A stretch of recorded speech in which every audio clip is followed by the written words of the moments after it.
Hello dear student, कैसे हैं आप लोग। आज हम आपके लिए लेकर आए हैं जेनेटिक्स एंड प्लांट ब्रीडिंग की एक बहुत ही अच्छी रिवीजन नोट्स क्लास, जिसके जरिए आप अपने आने वाले किसी भी एग्जाम में जो भी क्वेश्चन आपके एक दो गलत हो जाते हैं जेनेटिक्स प्लांट ब्रीडिंग से, वहां से आप क्वेश्चन को सही कर पाएंगे। इस क्लास में हम जल्दी से जल्दी आगे बढ़ेंगे और फैक्ट्स को थोड़ा सा ज्यादा देखेंगे, लेकिन जहां पे समझने वाली चीज होगी, कॉन्सेप्ट बेस होगी, वहां पर मैं आपको समझाऊंगा भी। तो बने रहिए हमारे साथ इस क्लास में। चलिए शुरू करते हैं। तो फादर ऑफ जेनेटिक्स किसे बोला जाता है बताइए। ग्रेगोर जॉन मेंडल को बोला जाता है। बिल्कुल, father of genetics Gregor John Mendel को बोला जाता है। क्यों बोला जाता है? क्योंकि इन्होंने जेनेटिक्स की नींव रखी थी। किसके जरिए रखी थी? इन्होंने दो सिद्धांत दिए थे, दो नियम दिए थे, दो लॉ दिए थे जेनेटिक्स के। पहला लॉ कौन सा था? पहला लॉ था law of segregation. Law of segregation, ठीक है। दूसरा कौन सा था? दूसरा बताइए, लॉ ऑफ इंडिपेंडेंट असॉर्टमेंट, ठीक है। Law of independent assortment. तो इन्होंने दो नियम दिए थे। पहला नियम दिया था लॉ ऑफ सेग्रीगेशन का, दूसरा इन्होंने दिया था लॉ ऑफ इंडिपेंडेंट असॉर्टमेंट का, ठीक है। चलिए, इसलिए इनको फादर ऑफ जेनेटिक्स बोला जाता है। दूसरा, फादर ऑफ बॉटनी थियोफ्रास्टस, ठीक है। फादर ऑफ जूलॉजी अरिस्टो, अरिस्टोटल। सेल वॉल की खोज किसने करी थी भाई?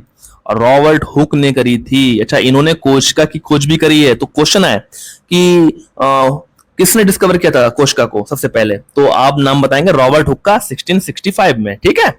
और सेल वॉल का आएगा तब भी आप यही बताएंगे। अच्छा, न्यूक्लियस की या केंद्र की खोज किसने की थी? रॉबर्ट ब्राउन ने की थी 1851 में, ठीक है। ये दोनों क्वेश्चन वेरी वेरी इंपॉर्टेंट, ठीक है। ओके, दूसरा देखिए, double helical DNA, very very important. यहां पे वेरी वेरी इंपॉर्टेंट लिख लीजिए भाई, इंपॉर्टेंट लिख लीजिए। डबल हेलिकल डीएनए, भाई डीएनए का डबल हेलिकल मॉडल किसने दिया था? वाटसन एंड क्रिक ने दिया था 1953 में, ठीक है। इसलिए इनको नोबेल पुरस्कार भी दिया गया बाद में। बहुत ही इंपॉर्टेंट क्वेश्चन है ये वाला। लिंकेज थ्योरी किसने दी? भाई टीएच मॉर्गन ने दी थी। तो क्या कह रहे थे हम लोग कि भाई जो है लिंकेज थ्योरी किसने दी थी? टीएच मॉर्गन ने। थॉमस हंट मॉर्गन ने 1910 में दी थी।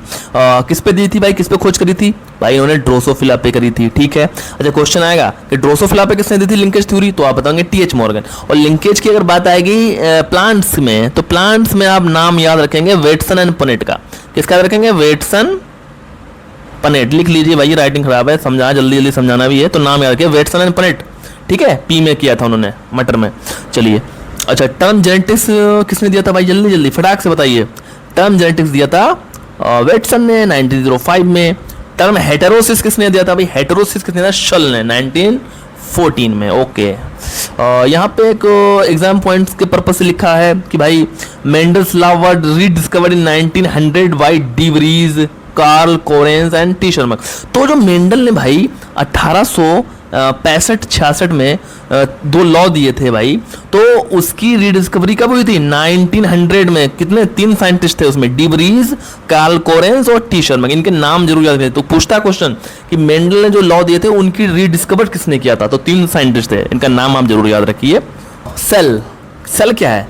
बहुत बेसिक डिफिनेशन देखिए, structural functional unit of all living organism except virus. Virus की बात ही नहीं करते, वायरस तो एक अपवाद है, ठीक है। वायरस को हम सजीव की निर्जीव की बीच की कड़ी बोलते हैं, ओके। तो उसको हम नहीं बोलेंगे कि भाई उसमें ये सेल की डिफिनेशन काम करेगी, बिल्कुल नहीं। तो structural and functional unit of all living organism, सभी जीवधारियों की शरीर की संरचनात्मक और क्रियात्मक इकाई को क्या बोलते हैं हम? कोशिका या सेल बोलते हैं, ठीक है। हमारा शरीर जो होता है कोशिकाओं से मिलकर बना होता है, जिससे ऊतक बनते हैं, ऊतकों से या टिश्यूज से क्या ऑर्गन बनते हैं, ऑर्गन से फिर क्या बनता है? हमारी बॉडी या शरीर बनता है, ओके। चलिए, सबसे पहले हम राइबोसोम को देखेंगे। भाई राइबोसोम, देखिए कितना प्यारा नाम है राइबोसोम। ये क्या है? यहाँ पर प्रोटीन होता है, प्रोटीन सिंथेसिस होता है, प्रोटीन नहीं प्रोटीन सिंथेसिस होता है। तो यहाँ पे क्या होता है? प्रोटीन सिंथेसिस, यानी ये साइट है प्रोटीन सिंथेसिस की। यहाँ पे प्रोटीन बनता है कहाँ पर? राइबोसोम पर।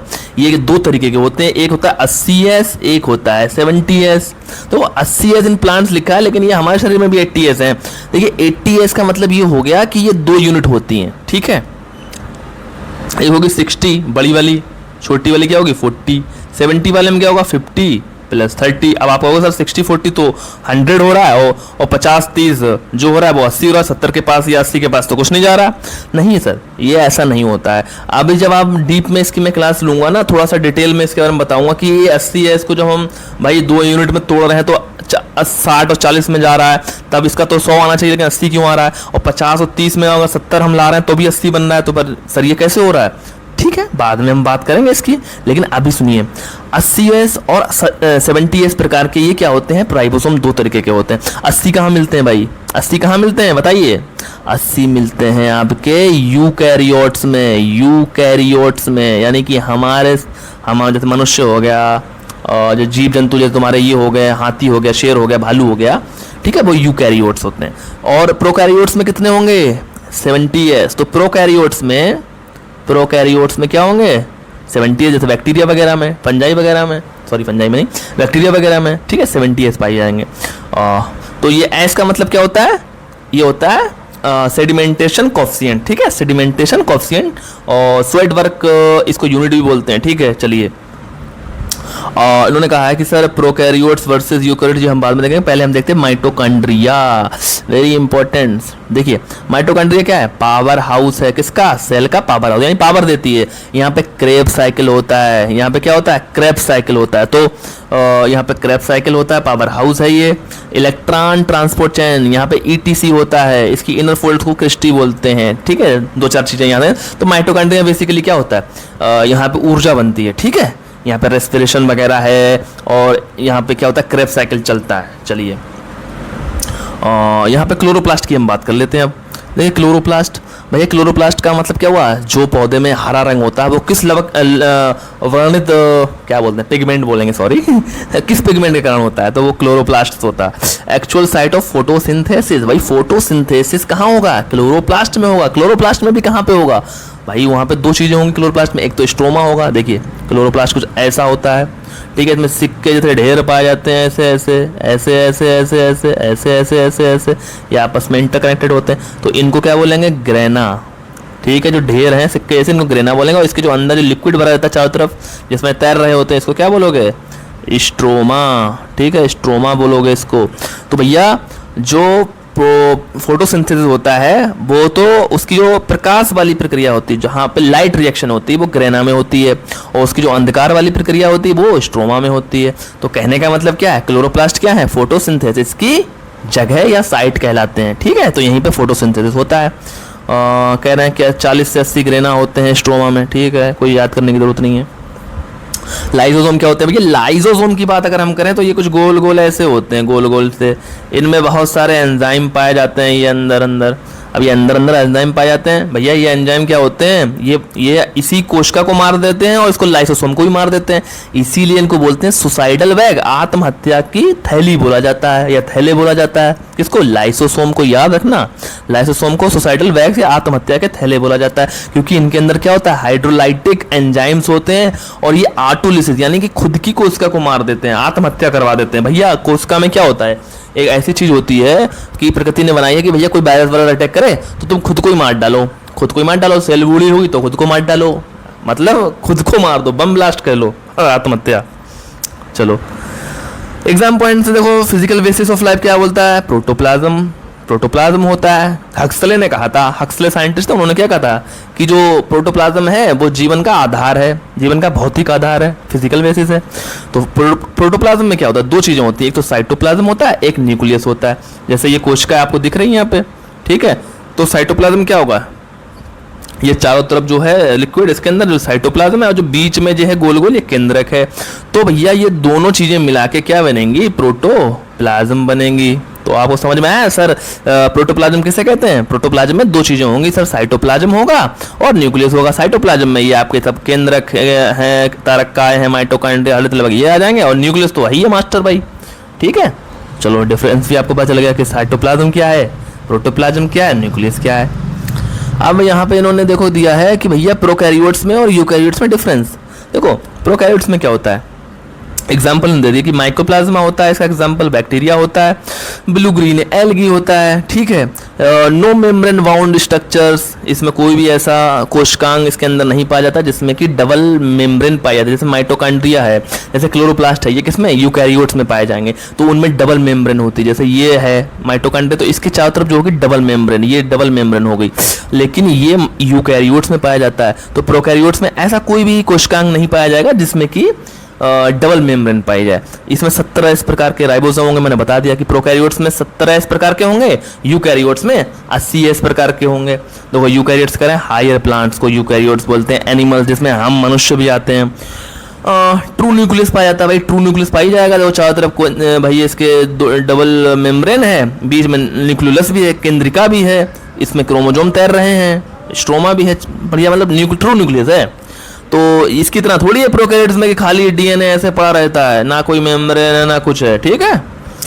इसमें क्या होता है 80s और 70s दोनों तरीके के पाए जाते हैं। अब सर आप बोलोगे सर इसमें दोनों तरीके क्यों है? भाई देखो अब कोशिका है ना, तो इसमें 80s भी हैं, तो लेकिन माइटोकॉन्ड्रिया में कैसे होंगे 70s होंगे, भाई क्लोरोप्लास्ट में कैसे होंगे 70s होंगे।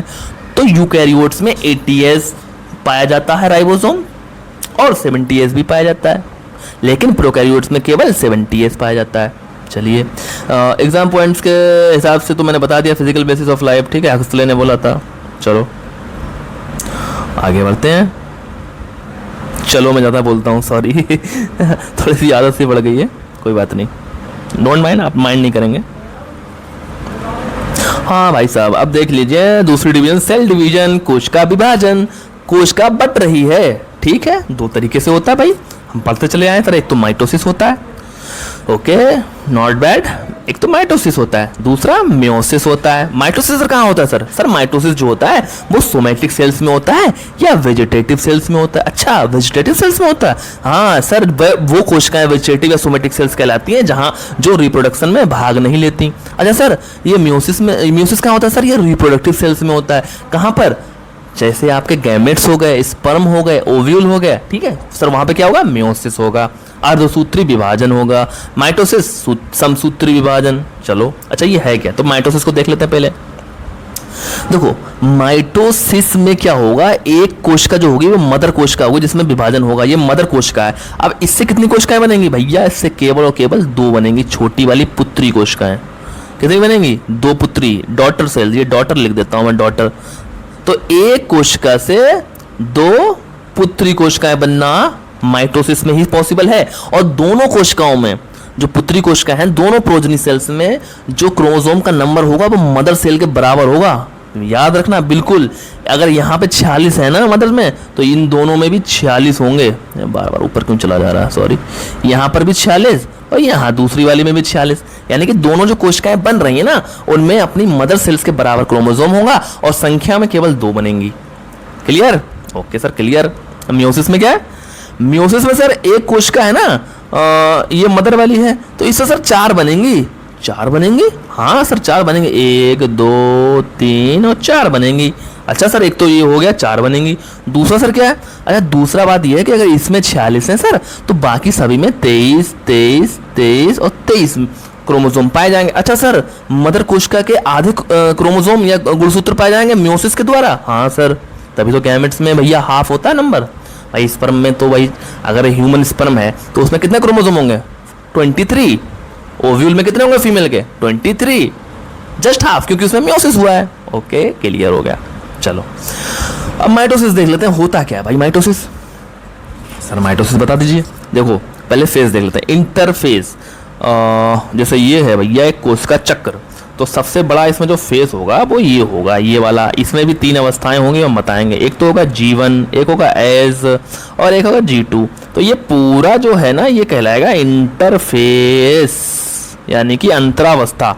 तो ये सर इंटरफेस सबसे बड़ी अवस्था होती है कोशिका की? हाँ सर सबसे बड़ी अवस्था होती है इंटरफेस, जो होती है कोशिका सेल साइकिल की सबसे बड़ी अवस्था कहलाती है। और इसमें भी 3 अवस्थाएं होती हैं सर, G1, एस और G2 सर। अच्छा सर बाकी सर यहाँ पे होता है डिवीजन फेज, ये डिवीजन फेज है वास्तव में, जो कोशिका बढ़ती है सर यहाँ पे होता है। अच्छा यहाँ पे तैयारी करती है सर, इंटरफेज में कोशिका तैयारी करती है कि प्रोटीन बना लें, डीएनए बना लें। जब सब कुछ बन जाएगा तो इस वाले फेज में आ जाएंगे, डिवीजन फेज में, और सर अपनी 2 कोशिकाएं बना लेंगे हम, क्योंकि हमारे पास तो मटेरियल है।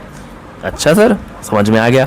तो इंटरफेज में वे कह रहे हैं कि देखिए लॉन्गेस्ट फेज है, इसमें G1, एस फेज में क्या होता है? डीएनए बनता है, और G1 और G2 में क्या होता है? प्रोटीन बनता है। चलो सर समझ गए हम। अच्छा डिवीजन फेज में कितनी अवस्थाएं होती हैं सर? उसमें भी 3-4 होती हैं, 4 होती हैं सर। पहली होती है प्रोफेज। प्रोफेज क्या होता है?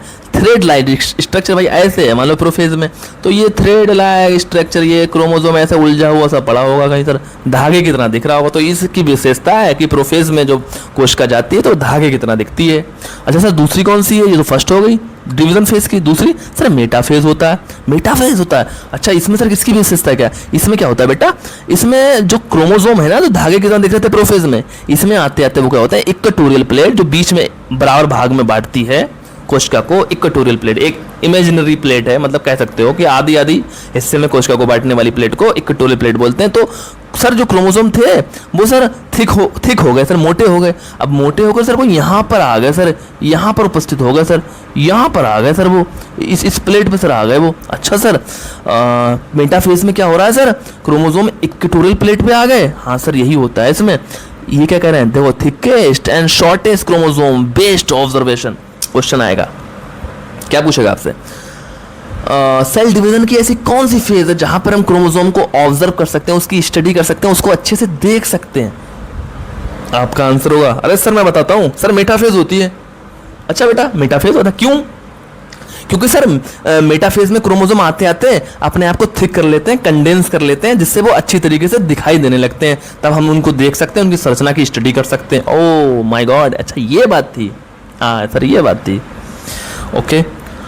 अच्छा सर तीसरी अवस्था कौन सी सर? तीसरी अवस्था जो है एनाफेज है सर। एनाफेज में क्या हो रहा है भाई? एनाफेज में हो रहा है कि जो क्रोमोसोम जो थे वो यहाँ पे आए थे ना, जो यहाँ पर आए थे ना, अब भैया वो एनाफेज में आते आते वो क्या हुआ, इधर जाने लगा, एक क्रोमोसोम इधर जा रहा, एक इधर जा रहा, ये पोल है भाई, ये पोल है भाई।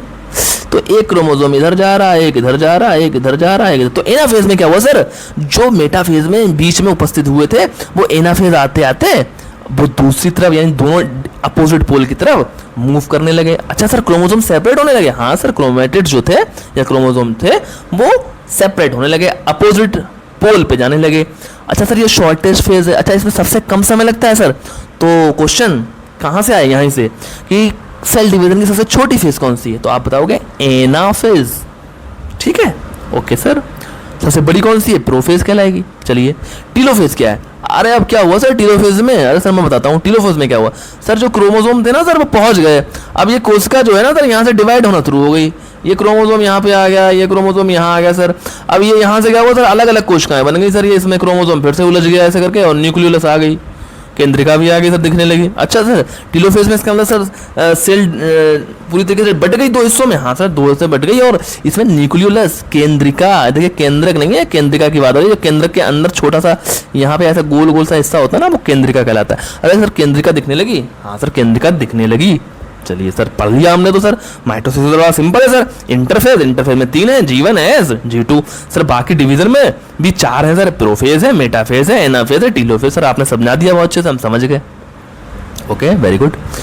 अब बात करते हैं देखो यहाँ पे मियोसिस की सर। ये कहाँ होगा सर? ये गैमेट्स में होगा, लाइक स्पर्म, ओव्यूल, एंथर, ठीक है सर। इसमें बस कुछ नहीं होता, बस सर 2 चीजें याद कर लीजिए। क्या याद करना है सर? देखिए सर ये 2 हिस्सों में होता है, एक तो सर मियोटिक डिवीजन फर्स्ट होता है, एक होता है मियोटिक डिवीजन सेकेंड। इंटरफेस केवल एक ही बार होगी इसमें, इंटरफेस क्या होगी, केवल एक ही बार होगी। लेकिन सर जो डिवीजन फेस है वो सर 2 बार होगी सर। अच्छा 2 बार होगी? हाँ सर 2 बार होगी। तो पहली जो मियोटिक डिवीजन फेज है फर्स्ट वाली सर, उसमें सर जो प्रोफेज फर्स्ट है सेम स्टेप रहेंगे, लेकिन प्रोफेज फर्स्ट थोड़ी अलग है यहाँ पे। क्यों सर? क्योंकि इसकी सर सब स्टेज होती हैं, इसकी भी अपनी उप अवस्थाएं होती हैं सर। कौन कौन सी सर? 5 होती हैं।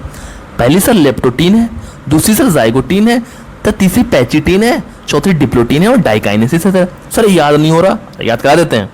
देखो ट्रिक बनाओ, लाजो पानी दे दो, लाजो पानी दे दो, ठीक है, लाजो पानी दे दो। Leptotene, zygotene, pachytene, diplotene, diakinesis. Okay sir याद हो गया ये तो? हाँ सर याद हो गया। देखिए लेप्टोटीन क्या है? लेप्टोटीन अरे यार पतला सा यार बकेट यार, एकदम उलझा हुआ धागे जैसा, ऐसा मतलब कोशिका के अंदर भैया क्रोमोसोम ऐसे उलझा हुआ बकेट टाइप में पड़ा होगा, ये उलझा हुआ मतलब वूलन स्ट्रक्चर, एकदम ऊन का गोला है ना। अरे हाँ सर ऐसे ही पड़ा होगा। लेप्टोटीन में पतले पतले क्रोमोसोम होंगे सर। सर जाइगोटीन में क्या होगा? अरे सर जाइगोटीन में क्या होगा? जाएगा साइनेप्सिस सर होगी। साइनेप्सिस क्या होती है सर? भाई जोड़ा बनाना है, पेयरिंग होगी। अरे सर यहाँ पे क्रोमोसोम पतले थे ना लेप्टोटी में, यहाँ पे आते आते सर थोड़े मोटे हुए और वो क्या हो गया सर आपस में पास पास आने लगे, जोड़े बनाने लगे सर, वो जोड़े बनाने लगे। हाँ सर, क्रोमोसोम जो थे वो आपस में पास में आके जाइगोटीन में सर जोड़े बनाने लगे, सिनॉप्सिस करने लगे, सिनेप्सिस, सिनॉप्सिस है सिनेप्सिस। हाँ सर, तीसरे में क्या सर, पेचिटिन में क्या हुआ, अरे सर पेचिटिन में पेच लड़ गए, पेच लड़ गए यानी क्रॉसिंग ओवर हो गई। ये जो आपस में पास पास आए थे सर, इनका क्या हुआ ना सर, ये जो पास पास आए थे इन्होंने क्या किया सर, इन्होंने क्रॉसिंग ओवर कर ली सर, एक दूसरे को वो चढ़ गए, गलत टर्म है, चलिए समझा देता हूँ आपको, पास पास आ गए थे सर ये। अब ये क्या हुआ सर, ये यहाँ पे क्या हुआ सर, ये दोनों क्रोमोसोम ऐसे थे तो दूसरा वाला क्रोमोसोम क्या हुआ सर, यहाँ पे आके ऐसे हो गया। अच्छा सर, दूसरा वाला यहाँ नीचे से इसकी ऊपर, इस आर्म के ऊपर आ गया। हाँ सर, इन्हें क्रॉसिंग कर ली सर, अदला बदली कर रहे हैं सर ये अपनी आर्म्स की अपनी भुजाओं की अदला बदली करें, तभी तो करेक्टर बदलते हैं म्योसिस में। भाई म्योसिस में करेक्टर क्यों बदलते हैं, ऐसे ही सबसे इंपॉर्टेंट स्टेज कौन सी है, पेचाइटिन है, यहाँ पे क्रॉसिंग ओवर हो रहा है। तो क्वेश्चन आएगा कि म्योसिस के किस डिवीजन में क्रॉसिंग ओवर होता है, तो आप बताओगे सर प्रोफेज फर्स्ट की पेचिटिन में क्रॉसिंग ओवर होता है, फिजिकल एक्सचेंज होता है। अच्छा सर, समझ में आ गया। सर डिप्रोटीन में क्या हो रहा है, सर डिप्रोटीन में जो क्याजमेटा है ना, क्याजमेटा क्या है सर, ऐसा समझिए सर, ये देखिए ये क्रोमोसोम जो सर पेयरिंग कर रहे थे ना सर, यहाँ पे ऐसे करके, तो सर हुआ ये कि जो यहाँ पे जो पेयरिंग हुई है ये सर, ये एक्स तरीके का निशान बन गया, एक्स तरीके का। अच्छा सर, एक्स तरीके का निशान बन गया ये, तो सर अच्छा, तो सर इसको क्याज़्मा बोलते हैं, हाँ इसी निशान को क्याज़्मा बोलते हैं। तो क्या हो गया, यहाँ पे क्याजमेटा बन जाते हैं, क्याजमेटा मतलब निशान बन जाते हैं एक्स वाले। अच्छा सर, फिर क्या हुआ सर, डाइकाइनेसिस में क्या हो गया सर, डाइकाइनेसिस में ये हुआ कि जो क्याजमेटा बने थे ना सर, अब वो टर्मिनेट होने लगे, टर्मिनलाइजेशन, यानी क्याजमेटा का टर्मिनलाइजेशन होने लगा। भाई जो आपस में क्रॉसिंग ओवर उन्होंने पेचाइटिन में करी थी तो वो फिर दूर दूर जाने लगे, तो इसको बोलते हैं डाइकाइनेसिस में टर्मिनलाइजेशन हो गया। बिल्कुल समझ में आ गया। तो ये फेज आपने पढ़ ली तो आप समझ जाइए, मियोसिस समझ गए। फिर क्या होगा, प्रोफेज फर्स्ट के बाद क्या आएगी, आपके बाद आएगी मेटाफेज फर्स्ट। देखो मेटाफेज फर्स्ट आ जाएगी, मेटाफेज फर्स्ट इसकी तरह ही होगी भाई, इक्वेटोरियल प्लेट पे आ जाएंगे। फिर क्या आएगी नेक्स्ट, एनाफेज फर्स्ट आ जाएगी। फिर क्या होगा सर, फिर टीलोफेज फर्स्ट आ जाएगी, यानी दो हिस्सों में बढ़ जाएगी कोशिका, दो कोशिकाएं बन गई। चलो, लेकिन हमें तो मियोसिस में सर आपने बताया कि 4 बनेंगी, हाँ बिल्कुल 4 बनेंगी, लेकिन कैसे, अब आपने prophase first, metaphase first, anaphase first, telophase first पढ़ लिया। अब देखिए दूसरा म्योटिक डिवीजन, जो दूसरा म्योटिक डिवीजन है वो शुरू होगा, उसमें प्रोफेज सेकेंड आएगी, उसमें ये स्टेज नहीं होंगी सर, ठीक है, कंफ्यूज मत होना। प्रोफेज फर्स्ट में ये होंगी 5 उपावस्थाएं, लेकिन म्योटिक डिवीजन सेकेंड में, प्रोफेज सेकेंड में ये नहीं पाई जाएंगी, ठीक है। फिर क्या होगा सर, फिर सर मेटाफेज सेकेंड, अच्छा उसमें भी सर वही इक्वेटोरियल प्लेट पे आ जाएंगे। फिर सर एनाफेज फर्स्ट, अच्छा ये दोनों ध्रुवों पे जाने लगेंगे क्रोमोसोम, हाँ sir anaphase second. Sir telophase second में क्या होगा, भैया 2 कोशिकाएं बनी थी ना म्योटिक डिवीजन फर्स्ट में, तो उनसे 2 से क्या होंगे, 4 कोशिकाएं बन जाएंगी, और चारों कोशिकाओं में क्रोमोसोम का नंबर क्या होगा, जस्ट हाफ होगा उनकी मदर सेल से। यही जो मियोसिस की खूबसूरती है, जैसे हम और आपके अंदर जो अपने माता पिता के दोनों के कैरेक्टर आ रहे हैं ना, ये मियोसिस यानी कि पेचिटिन जो क्रॉसिंग ओवर हुआ था यहीं से, यही इंपॉर्टेंट है। ओके सर, चलिए क्वेश्चन देखिए मैं निकाल देता हूँ। प्रोफेज फर्स्ट की जाइगोटीन में क्रोमोसोम पेयरिंग या सिनेप्सिस होती है, प्रोफेज फर्स्ट की पेचाइटिन में crossing over, very very important. Pachytene first की डिप्रोटीन में क्या होता है सर, क्याजमेटा बनते हैं।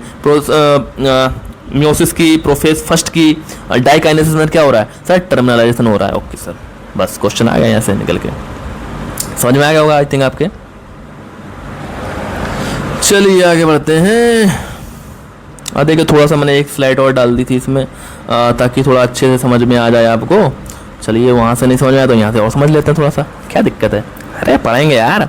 तो माइटोसिस देखो हमने पहला वाला जाए, ये इसको क्या बोलते हैं, इक्वेशन डिवीजन बोलते हैं। इक्वेशन डिवीजन बोल रहे हैं भाई, क्यों बोल रहे हैं इक्वेशन, क्योंकि यहाँ पे कोशिकाएं जो हैं जितनी भी दोनों बनी ना, एक से 2 बन रही ना, 1 2, तो दोनों में क्या है, बराबर बराबर क्रोमोसोम का नंबर है, इसलिए इक्वेशन डिवीजन इसको बोलते हैं। किसको, माइटोसिस को, जो कि सोमेटिक या वेजिटेटिव सेल्स में होता है। अच्छा देखो मेटाफेज मैंने पढ़ाई दिया, इक्वेटोरियल प्लेट पे एनाफेज मैंने पढ़ाई दिया कि अलग अलग सेपरेट हो जाते हैं। चलो मियोसिस में देख लो भैया, मियोसिस में क्या है, पहला वाला जो फेज है जो मैंने बताया था ना M1 म्योटिक डिवीजन 1, उसको रिडक्शनल डिवीजन भी बोलते हैं भाई। रिडक्शनल मतलब कि आधा आधा, भाई जो चारों कोशिकाएं एक से बन रही हैं मदर सेल से, 1 2 3 और 4, तो इनमें क्रोमोसोम का नंबर जस्ट हाफ है, 23 23 23 23, यहाँ पे 46 है मदर में, ठीक है। तो ये हाफ हो जा रहा है अपनी प्रोजनी सेल्स में क्रोमोसोम का नंबर, तो इसीलिए इसको रिडक्शनल या सॉरी मियोसिस डिवीजन या रिडक्शनल डिवीजन भी बोलते हैं। समझ में आ गया आपके? क्या है चाहिए ये कह रहे हैं, देखो nuclei divide twice, chromosomes replicate once. समझ में आया इसका मतलब कि केंद्रक जो है भाई वो 2 बार डिवाइड हो रहा है, लेकिन क्रोमोसोम जो है केवल रेप्लिकेट 1 बार हो रहे हैं भाई, तभी तो हाफ होगा। अगर दोनों बार रेप्लिकेट हो जाएंगे क्रोमोसोम तो भैया वो 40 से 40 रहेंगे। तब क्रोमोसोम 1 बार भाई उनमें डबल हुआ, लेकिन वो बट गया 1 बार में, फिर वो उसमें से बट गया, यानी कि हाफ रह गया एंड में। तो ये इसलिए रिडक्शनल डिवीजन इसको बोलते हैं। ये देखिए बकेट स्टेज है, सिनेप्सिस है, क्रॉसिंग ओवर है, कैरमेटोफॉर्मेशन है, टर्मिनेशन। ओके, समझ में आ गया आपके। चलिए एग्जाम पॉइंट्स देखिए, इन्होंने कुछ लिख रखा है कि physical chromosomal exchange, crossing over, अकर्षण, पैचिटेन। मैंने आपको बता दिया कि जो क्रोमोसोम का एक्सचेंज होता है, अदला बदली होती है, क्रॉसिंग ओवर होता है, वो पैचिटेन में होता है, तभी तो लक्षण बदलते हैं ना माता पिता के। थर्ड यूनिट बात कर लो भाई इसकी भी, क्रोमोसोम जेनेटिक मटेरियल, ठीक है, क्रोमोसोम्स एंड जेनेटिक मटेरियल। इधर आते हैं, पहले इधर वाला हिस्सा पढ़ेंगे यार बढ़िया से। डीएनए, डीएनए कैसा होता है भाई? Dioxy ribo nucleic acid. क्या होता है? डाइऑक्स, मैं भी बोल रहा हूँ सॉरी, एक मिनट। तो डीएनए क्या होता है? डीएनए की full form deoxy ribo nucleic acid, deoxy ribo nucleic acid, ठीक है। ये कैसा होता है? डबल स्टैंडर्ड होता है, ऐसा ऐसा ऐसा, और इसमें दूसरा स्टैंड ऐसे, तो 1 स्टैंड 2 स्टैंड, डबल स्टैंडर्ड हो गया ना। इसमें क्या होता है भैया?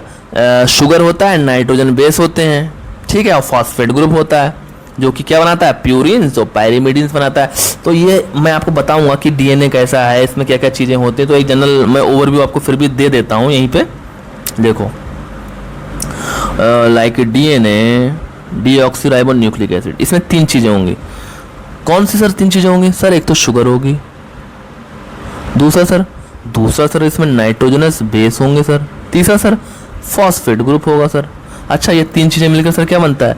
डीएनए का एक इकाई बनती है जिसको बोलते हैं न्यूक्लियोटाइड। न्यूक्लियोटाइड, अच्छा सर न्यूक्लियोटाइड, इसका नाम तो सुना लगा सर, न्यूक्लियोटाइड बनता है सर इन तीनों चीज़ों से मिलकर। हाँ सर, इसकी इकाई जो डीएनए की है वो न्यूक्लियोटाइड कहलाती है, वो इन 3 चीज़ों से, शुगर, नाइट्रोजन बेस और फास्फेट ग्रुप से मिलकर बनता है सर। अच्छा सर, ये जब कई सारे न्यूक्लियोटाइड्स मिलते हैं तो सर डीएनए बनता है। हाँ सर, डीएनए पॉलीमर है न्यूक्लियोटाइड्स का। अच्छा सर, तो सर इसमें सर कौन कौन से नाइट्रोजन बेस होते हैं? सर 2 तरीके के पाए जाते हैं। एक तो सर प्यूरिन होते हैं, ये देखिए पहला वाला प्यूरिन सर। दूसरा सर इसमें पायरिमिडिन्स होते हैं सर। अच्छा सर पायरिमिडिन्स, हाँ सर, दोनों 2 तरीके के होते हैं, प्यूरिन्स भी 2 होते हैं और पायरिमिडिन्स। प्यूरिन्स कौन से? सर एडिनिन और ग्वानिन, ये प्यूरिन है सर। पायरिमिडिन सर कौन से? थायमिन और साइटोसिन सर, ये पायरिमिडिन है। तो आप नाम याद रखिए कि प्यूरिन कैसे होते हैं? एडिनिन और ग्वानिन 2, पायरिमिडिन थायमिन और साइटोसिन। और आरएनए में कौन सा होगा पायरिमिडिन में? थायमिन की जगह यूरेसिल।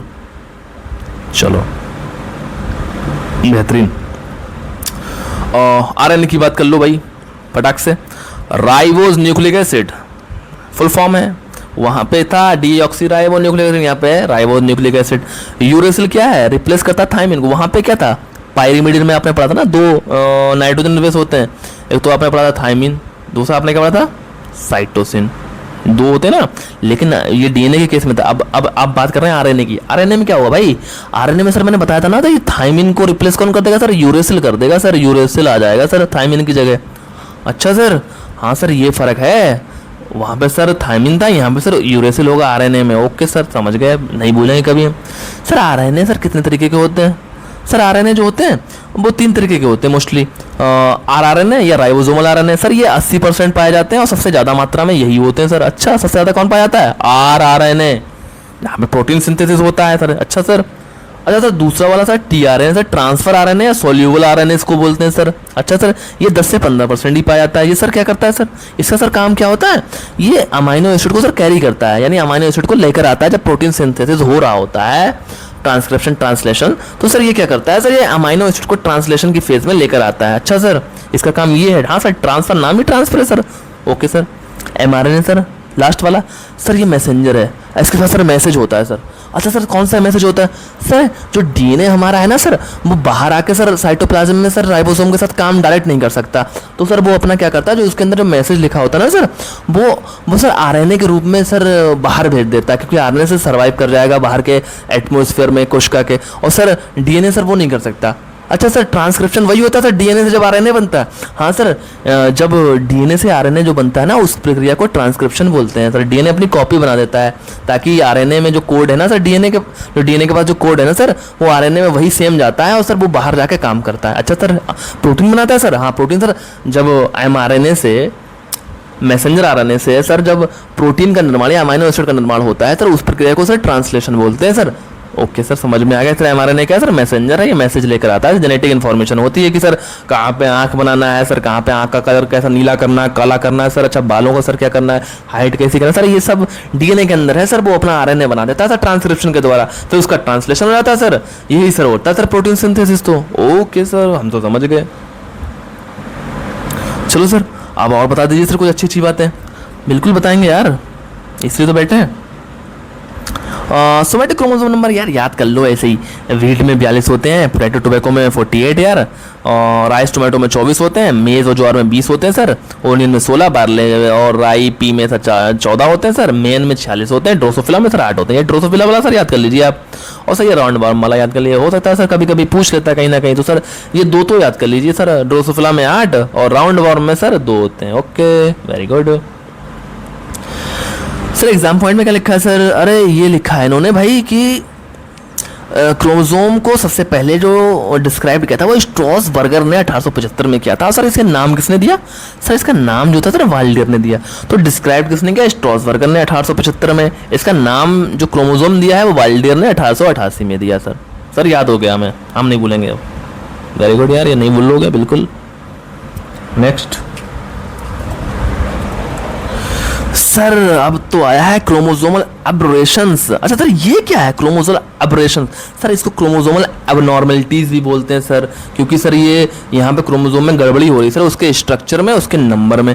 सर कहीं कहीं पे सर वो क्या कर रहा है सर, उसके स्ट्रक्चर में सर कहीं डिफिशिएंसी हो जा रही है, कहीं सर दोबारा वो कुछ और उसमें भाग जुड़ जा रहा है सर, वो रेप्लिकेट कर ले रहा है सर, डुप्लीकेशन कर ले रहा है सर। अच्छा सर तो क्रोमोसोम के स्ट्रक्चर में, उसके सीक्वेंस में, उसके नंबर्स में जीन्स के जो गड़बड़ी होती है, घटाव बढ़ाव होता है, उसको हम बोलते हैं क्रोमोसोमल एबरेशंस। लाइक जे क्रोमोसोम है कोई सर, बताता हूँ सर। सर ये क्रोमोसोम है सर ऐसा, एक आर्म ये है, एक आर्म ये है सर।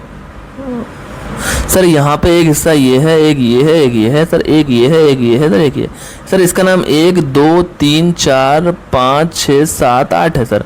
अब सर इसमें सर क्या हुआ, क्रोमोसोमल एबरेशन, ये म्यूटेशन हो गया सर, म्यूटेशन ही होता है ना भाई, तो म्यूटेशन सर हो गया इसमें। अब सर ये क्रोमोसोम कैसा हो गया सर? ये सर ऐसे ही था, और इसमें सर 1 2 3 4 सर, यहाँ तो 4 रहे सर, 1 2 3 4, ठीक है सर 4, ठीक है 4 रहे सर यहाँ पे, ये वाला नहीं। और सर दूसरी तरफ जो 6 7 8 थे ना सर, 6 7 और 8 सर, और एक इसमें सर और बढ़ गया सर, 9वां हिस्सा। अरे सर ये 9वां कहाँ से आ गया सर? कोई और वाला हिस्सा आके जुड़ गया सर इसमें। अच्छा डुप्लीकेशन हो गया। हाँ सर डुप्लीकेशन हो गया सर। अच्छा सर तो सर ये इसका मतलब सर ये यहाँ पे इसके स्ट्रक्चर में परिवर्तन हो रहा है सर, कोई जुड़ भी सकता है, कोई घट भी सकता है, ये उल्टा होकर इसका सीक्वेंस भी चेंज हो सकता है। अच्छा सर हम पढ़ते हैं, अभी पढ़ लेते हैं चलिए। सबसे पहला क्रोमोसोमल का जो परिवर्तन होता है उसको हम बोलते हैं डिलीशन। डिलीशन देखो डिलीट होना, डिफिशियंसी कमी होना, कह रहे हैं देखो लॉस ऑफ ए सेगमेंट, ठीक है, लॉस ऑफ ए सेगमेंट यानी किसी क्रोमोसोम में किसी एक भाग की खत्म हो जाना, लॉस हो जाना उसका, ठीक है, विलुप्त हो जाना। Important cytological tool for mapping gene, mapping जब हम करते हैं जीन्स की, क्रोमोसोम की, तो उसमें ये डिलीशन वाला है ना, ये काम आता है कि कौन सा जीन गायब हुआ था। अच्छा सर ये वाला जीन गायब हुआ तभी ये लक्षण नहीं आया। अब भाई आपके अंदर मतलब हाइट वाला जीन जो है वो डिलीट हो जाए, उतना हिस्सा खत्म हो जाए, लॉस्ट हो जाए वो, तो क्या होगा? आपकी हाइट नहीं बढ़ेगी भाई। हाँ मतलब तो पता चल गया ना, आपकी कोई क्रोमोसोमल मैपिंग करेगा तो पता चल जाएगा, अरे यार इसके अंदर तो वो जीन ही नहीं है यार, यानी वो डिलीट हो गया। तो ये क्या है, क्रोमोसोमल मैपिंग में या जीन मैपिंग में ये बहुत अच्छा काम आता है ये टूल। अच्छा सर देखिए तो ऊपर वाला चित्र समझाया भी, ABCDE, ठीक है। अब क्या करें दूसरे में, क्या करें ABC + DE। अरे सर ये क्या हुआ सर? ये तो पूरा एक सा था सर, और ये DE वाला भाग सर खत्म हो गया सर, केवल इतना बचा। हाँ सर केवल इतना ही बचा। तभी तो कहा कि सेगमेंट खत्म हो गया भाई, लॉस हो गया उसका। सर डुप्लीकेशन सर क्या होता है? अरे डुप्लीकेशन सर बता देता हूँ। डुप्लीकेशन भी सर रिपीट का होता है, इसका मतलब रिपीट हो रहा है सर। ये कह रहे हैं देखो, segment present in more than 2 copies less harmful than deletion, कम हानिकारक होता है ये। लेकिन कहने का मतलब ये है कि इसमें कोई जो भाग है ना वो 2 उसकी कॉपी बन जाती है। जैसे सी है देखो यहाँ पे ABCDE, अब देखो ABCCD, यहाँ पे क्या हो गया, उसकी एक कॉपी और बन गई, ई भी आगे होगा, ठीक है। तो यहाँ पे क्या होगा, 2 कॉपी बन गई सी की। समझ में आ गया? जब कोई सेगमेंट 2 या 2 से बार पाया जाता है क्रोमोसोम पे तो वो कहलाता है डुप्लीकेशन।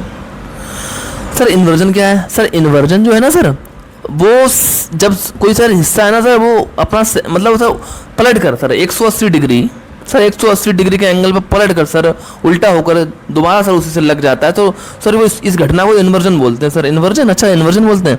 हाँ सर, चित्र से समझिए, चित्र से समझ जाते हैं।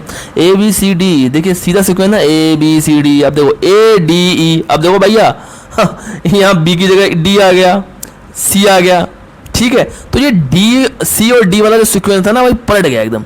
ये देखो D और C वाला, D पहले आ गया, C बाद में आ गया। तो कहीं ना कहीं क्या हुआ, इनका सीक्वेंस जो है वो 180 डिग्री फ्लिप हो गया एकदम। ये फ्लिप हो गया, ये वाला हिस्सा, ये वाला हिस्सा जो फ्लिप होके पहले D और फिर C आ गया। अरे यार इसको इन्वर्जन बोलते हैं। हाँ सर, ये रिवर्स ऑर्डर होता है सर। अच्छा समझ गए। ट्रांसलोकेशन सर बता दीजिए, ट्रांसलोकेशन समझ लीजिए। हाँ, ट्रांसलोकेशन का मतलब ये हो गया कि reciprocal transfer between non homologous chromosome. भैया ऐसे क्रोमोसोम जो होमोलोगस नहीं है, यानी पेयरिंग नहीं करते हैं, अलग अलग क्रोमोसोम है, उनके बीच में जब सेगमेंट का आपस में भाई एक्सचेंज होता है तो उस घटना को हम बोलते हैं ट्रांसलोकेशन। ट्रांसलोकेशन, हाँ सर, कोई नॉन होमोलोगस क्रोमोसोम 2 हैं सर, जैसे ये ABCDE है सर, ठीक है सर। ये सर XYZ है सर, ये AVXYCDEZ। अच्छा सर, कैसे हुआ सर? देखिए सर, यहाँ पे क्या हुआ सर, AB जो था वो तो सेम रहा, लेकिन सर जो XY था ना सर, ये दूसरा क्रोमोसोम है, ये ऊपर वाला दूसरा है। तो हुआ क्या सर, ये XY जो था सर, ये ऊपर वाले में नॉन होमोलोगस वाले में चिपक गया जाकर। अच्छा सर, ये वहाँ जाके चिपक गया, और जो CD जो था वो सर नीचे आ गया सर, CDE, ये पूरा सेगमेंट जो था सर वो मेरे पास आ गया। तो ये तो चला गया भैया, लेकिन जो एक मिनट, ये तो जो था वो ऊपर आ गया, यहाँ पे ये आ गया, इसमें ये तो सेम रहा AB, और ये CDE वाला जो था भैया यहाँ आ गया ये। अच्छा सर, ये Z छोड़ दिया था। हाँ सर, तो 2 नॉन होमोलोगस, ये वर्ड याद है ना, नॉन होमोलोगस के बीच में होगा ये, ठीक है, ठीक है। Phenotypic effect of translocation in humans, down syndrome. अरे बाप रे बाप, इतना भयंकर क्वेश्चन। हाँ सर, तो क्वेश्चन आएगा कि डाउन सिंड्रोम या मंगोलिज्म, जिसमें आदमी गंठा सा मंद बुद्धि हो जाता है, ठीक है, हाइट नहीं बढ़ती है, सर थोड़ा भारी होता है, नाक चपटी होती है, जबान बाहर आ जाती है, तो वो क्या कहलाता है, डाउन सिंड्रोम, यानी कि मंगोलिज्म कहलाता है वो। क्यों? अच्छा ये सर होता कैसे? ये सर ट्रांसलोकेशन हो जाता है सर।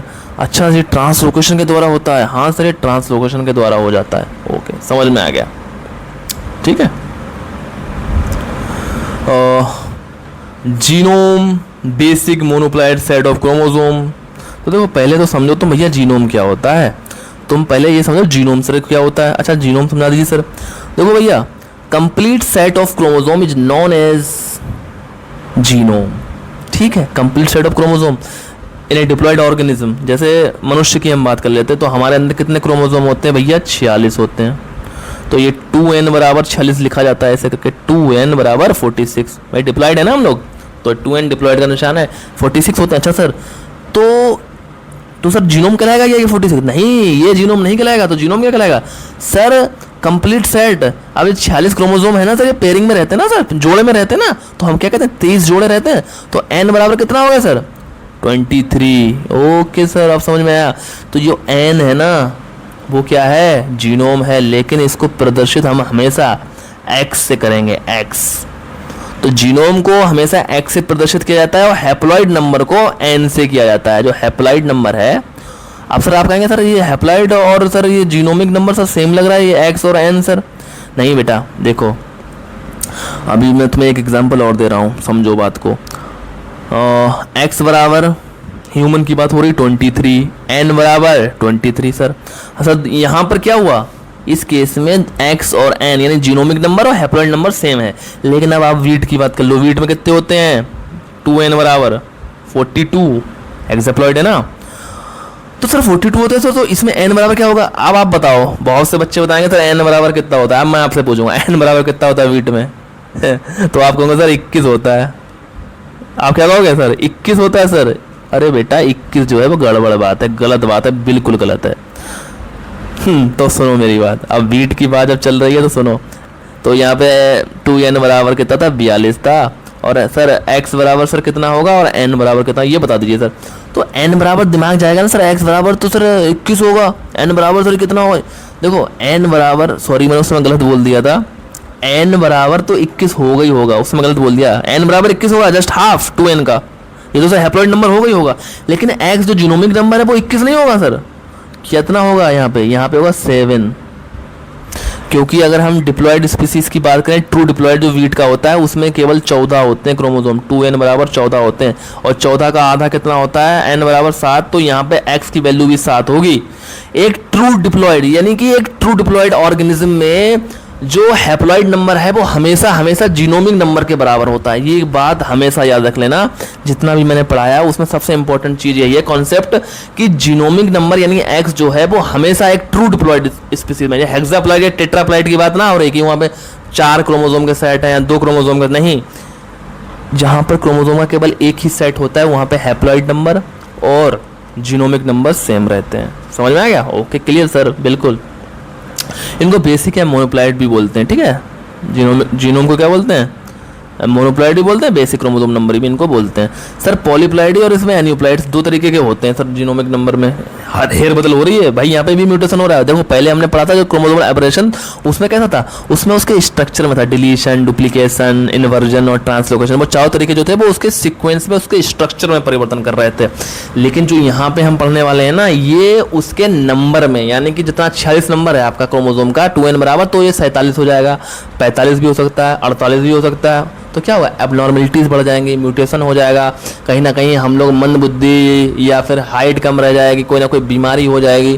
तो ये सब क्या है? म्यूटेशन है, लेकिन ये नंबर में हो रहा है क्रोमोसोम के। ये क्या हो रहा है? क्रोमोसोम के नंबर में हो रहा है, ये पॉलीप्लाइडी वाला और एन्यूप्लाइड्स वाला। वो किस में हो रहा था सर? सर वो हो रहा था सर क्रोमोसोम के स्ट्रक्चर में, ठीक है। Deletion, duplication, inversion, translocation. Sir polyploid बता दीजिए। पॉलीप्लाइड, देखिए पॉली माने होता है बहुत सारे, प्लॉइड माने होता है जीनोम। जब एक ही जीव में 2 से अधिक जीनोम की कॉपी पाई जाए, जीनोम की मतलब क्या हो गया भैया? हमने वीट पढ़ाया ना, तो वैसे ट्रू डिप्लॉइड वीट है ना, ट्रू डिप्लॉइड वाला, उसमें कितने क्रोमोसोम होते हैं? 2n बराबर 14 ही होते हैं ना। लेकिन हमारा जो वीट है ना, खाने वाला ट्रिटिकम एस्टिवम, ये हेक्साप्लॉइड है। ये कैसा है भाई? ये एलो हेक्साप्लॉइड है, हेक्साप्लॉइड का मतलब क्या है? इसमें 3 जीनोमिक कॉपी पाई जाएंगी, यानी कि 2x 1 + 2x 2 + 2x 3, 3 genomic copy पाई जाएंगी, यानी 14 दूनी 28, 14 तियां 42। सिंपल, यानी 3 जीनोम, एक जीनोम ये, एक जीनोम ये, एक जीनोम ये, इसलिए तो इसको एलो हेक्साप्लॉइड बोल रहे हैं। हेक्सा मतलब 6, प्लॉइड मतलब लेवल। जीनोमिक लेवल कितने हैं भाई? 2 दूनी 4 दूनी 6 जीनोमिक सेट हो गया ना, तो हेक्साप्लॉइड हो गया। अच्छा सर, तो सर पॉलीप्लाइडी ये होती है कि सर 2 से अधिक जीनोम पाया जाता है, उसको पॉलीप्लाइडी बोलते हैं। हाँ सर, इसको पॉलीप्लाइडी बोलते हैं। और सर एन्यूप्लाइड सर किसी में होते हैं? तो एन्यूप्लाइड्स में बताऊंगा, लेकिन पहले सर पॉलीप्लाइड पढ़ लीजिए आप। अच्छा, पॉलीप्लाइड 2 जीनोम से ज़्यादा होंगे सर। 2 तरीके के होते हैं, आटो पॉलीप्लाइडी और सर एलो पॉलीप्लाइडी। देखो नाम में ही है कि आटो स्वयं, मतलब एक ही स्पीसीज की बात होगी। एलो मतलब 2 से ज़्यादा मतलब अलग अलग डिफरेंट स्पीसीज की बात हो रही है। तो आटो मतलब कह रहा है identical genomes leads to gigantism, banana, watermelon, sugar beet. तो मतलब जब एक ही स्पीसीज में, जैसे मान लो हम बनाना की बात कर लेते हैं, बनाना, तो भैया एक ही स्पीसीज है इसकी। अब इसमें ये कह रहे हैं कि आटो ट्रिप्लाइड होता है, ये 3x पाया जाता है, 3x। तो इसमें 3 जीनोम पाया जा रहा है ना, 3 जीनोम पाया जा रहा है ना, लेकिन ये तीनों जीनोम इसी बनाना की एक ही स्पीसीज के हैं, कोई दूसरी स्पीसीज इन जीनोम में नहीं है, तीनों जीनोम इसी एक स्पीसीज के हैं। अच्छा सर, हाँ। तो ये जाइजेंटिज्म हुआ ना, जाइजेंट मतलब बड़े बड़े विशाल। तो भैया जिसमें ये आटो पॉलीप्लाइडी पाई जाती है, वो फसलें जो होती हैं उनके पत्ते बहुत बड़े बड़े होते हैं, फूल बड़े बड़े होते हैं, फल बड़े बड़े आते हैं, है ना। तो इसको जाइजेंटिज्म बोलते हैं। जायंट मतलब कहीं दानव, एकदम बड़ा सा राक्षस। शरीर में जिसका आकार बड़ा हो उसको जायंट बोलते हैं। तो जाइजेंटिज्म जो है पूछेगा किसका होता है, पॉलीप्लॉइडी में ऑटो पॉलीप्लॉइडी का है। अच्छा सर एलो क्या होता है, सर एलो में distinct genome from different species. अच्छा सर इसमें जीनोम जो है वो कहाँ से आ रहे हैं, अलग अलग स्पीसीज से, जैसे कि हमारा वीट सबसे अच्छा एग्जाम्पल है, Triticum aestivum, allohexaploid. Allo माने क्या होता है, अलग अलग डिफरेंट स्पीसीज, हेक्साप्लॉइड मतलब 3 जीनोम है, तो तीनों जीनोम जो है वो तीनों अलग अलग स्पीसीज से आए, ठीक है।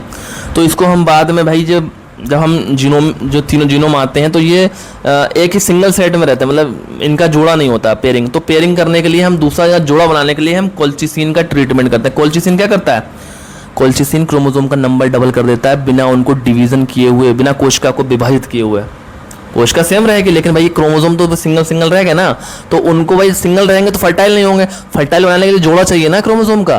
भाई 46 हमारे अंदर पाए जाते हैं तो 23 ही रहेंगे, तो हम 23 में क्या करेंगे, हम तो फर्टाइल होंगे ही नहीं, जिंदा ही नहीं बचेंगे। तो कोल्चिसिन ऐसा रसायन होता है जो क्रोमोसोम को डबल कर देता है नंबर में बिना डिवीजन किए हुए।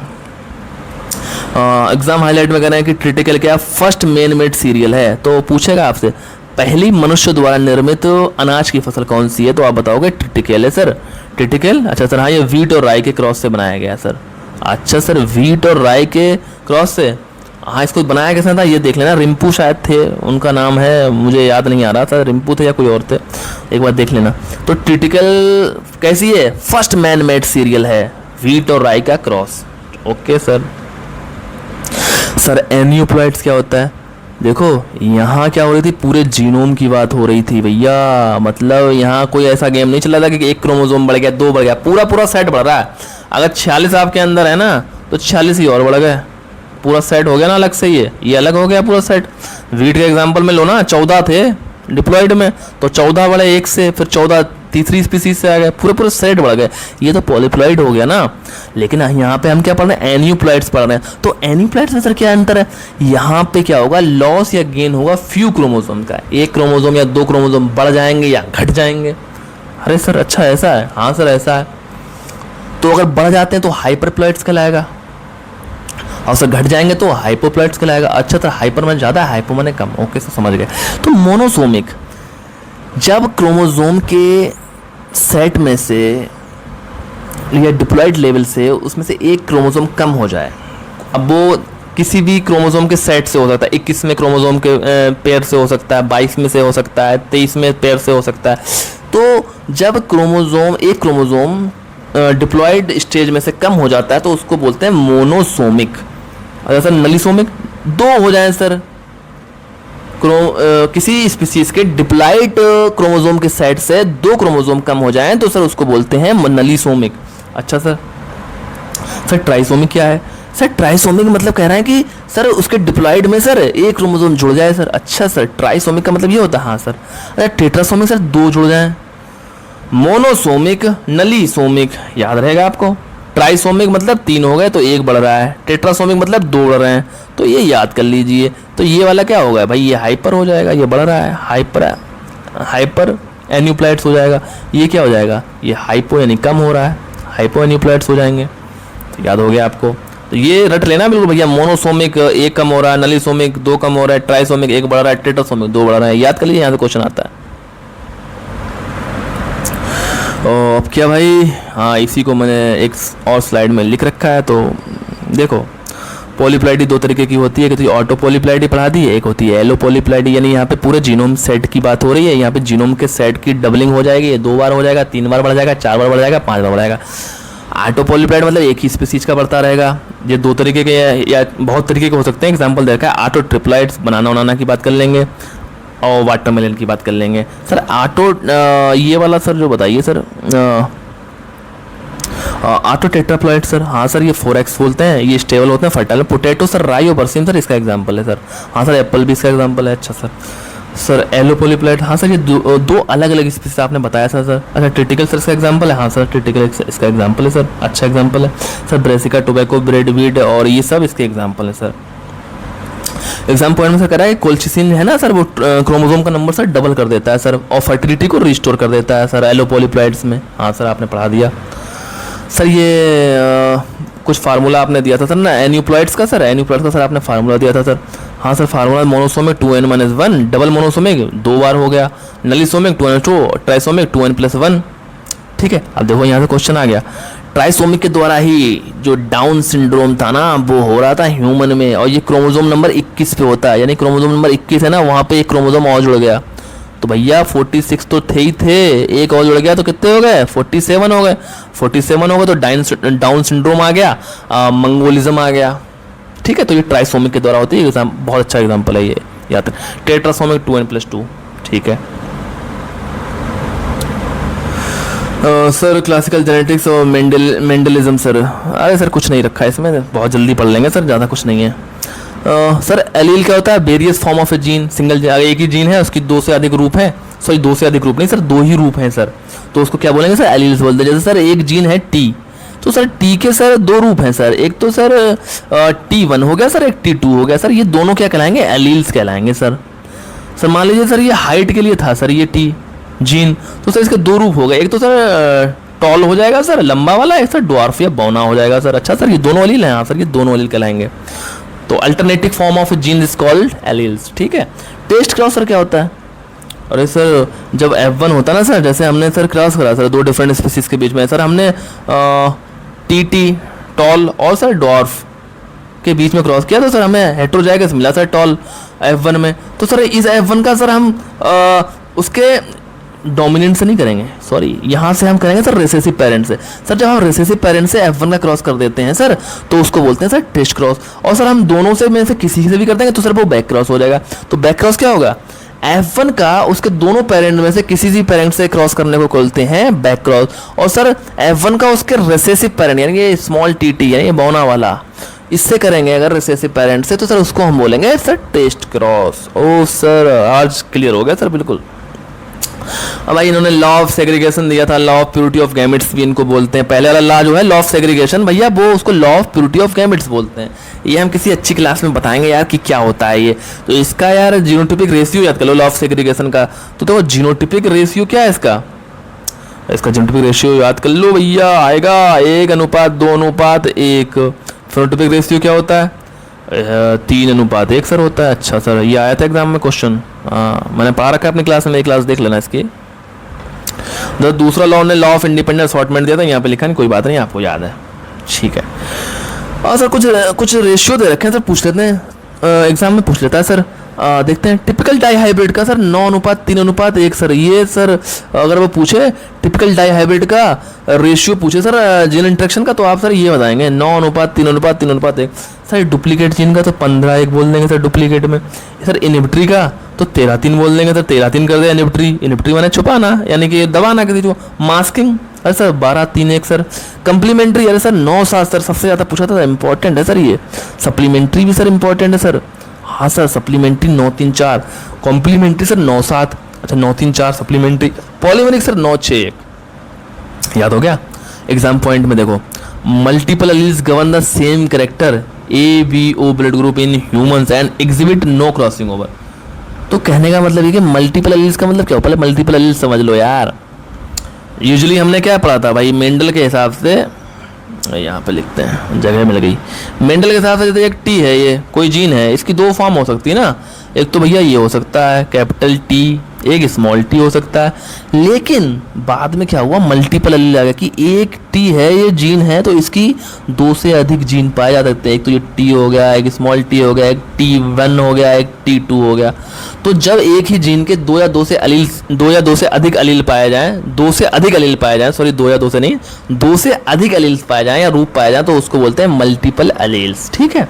तो मल्टीपल एलील का उदाहरण देख लेना, ABO ब्लड ग्रुप जो ह्यूमन में है ना, वो मल्टीपल एलील का एग्जाम्पल है। याद रहेगा, बिल्कुल सर याद रहेगा। और इनमें क्रॉसिंग ओवर नहीं होती, ओके सर। जिसमें म्यूटेशंस एंड लिंकेज को पढ़ेंगे, ओके सर, म्यूटेशंस और लिंकेज। चलिए देखो पहले पढ़ लो, समझ लो कि म्यूटेशंस क्या होता है। म्यूटेशन क्या होता है, तो म्यूटेशन बोलते हैं sudden heritable changes in phenotypic characters in an organism और इन एन इंडिविजुअल। तो किसी भी जीवधारी के शरीर में होने वाले अचानक परिवर्तन को सडन हेरिटेबल चेंज, जो अगली पीढ़ी में ट्रांसफर हो सके, ठीक है।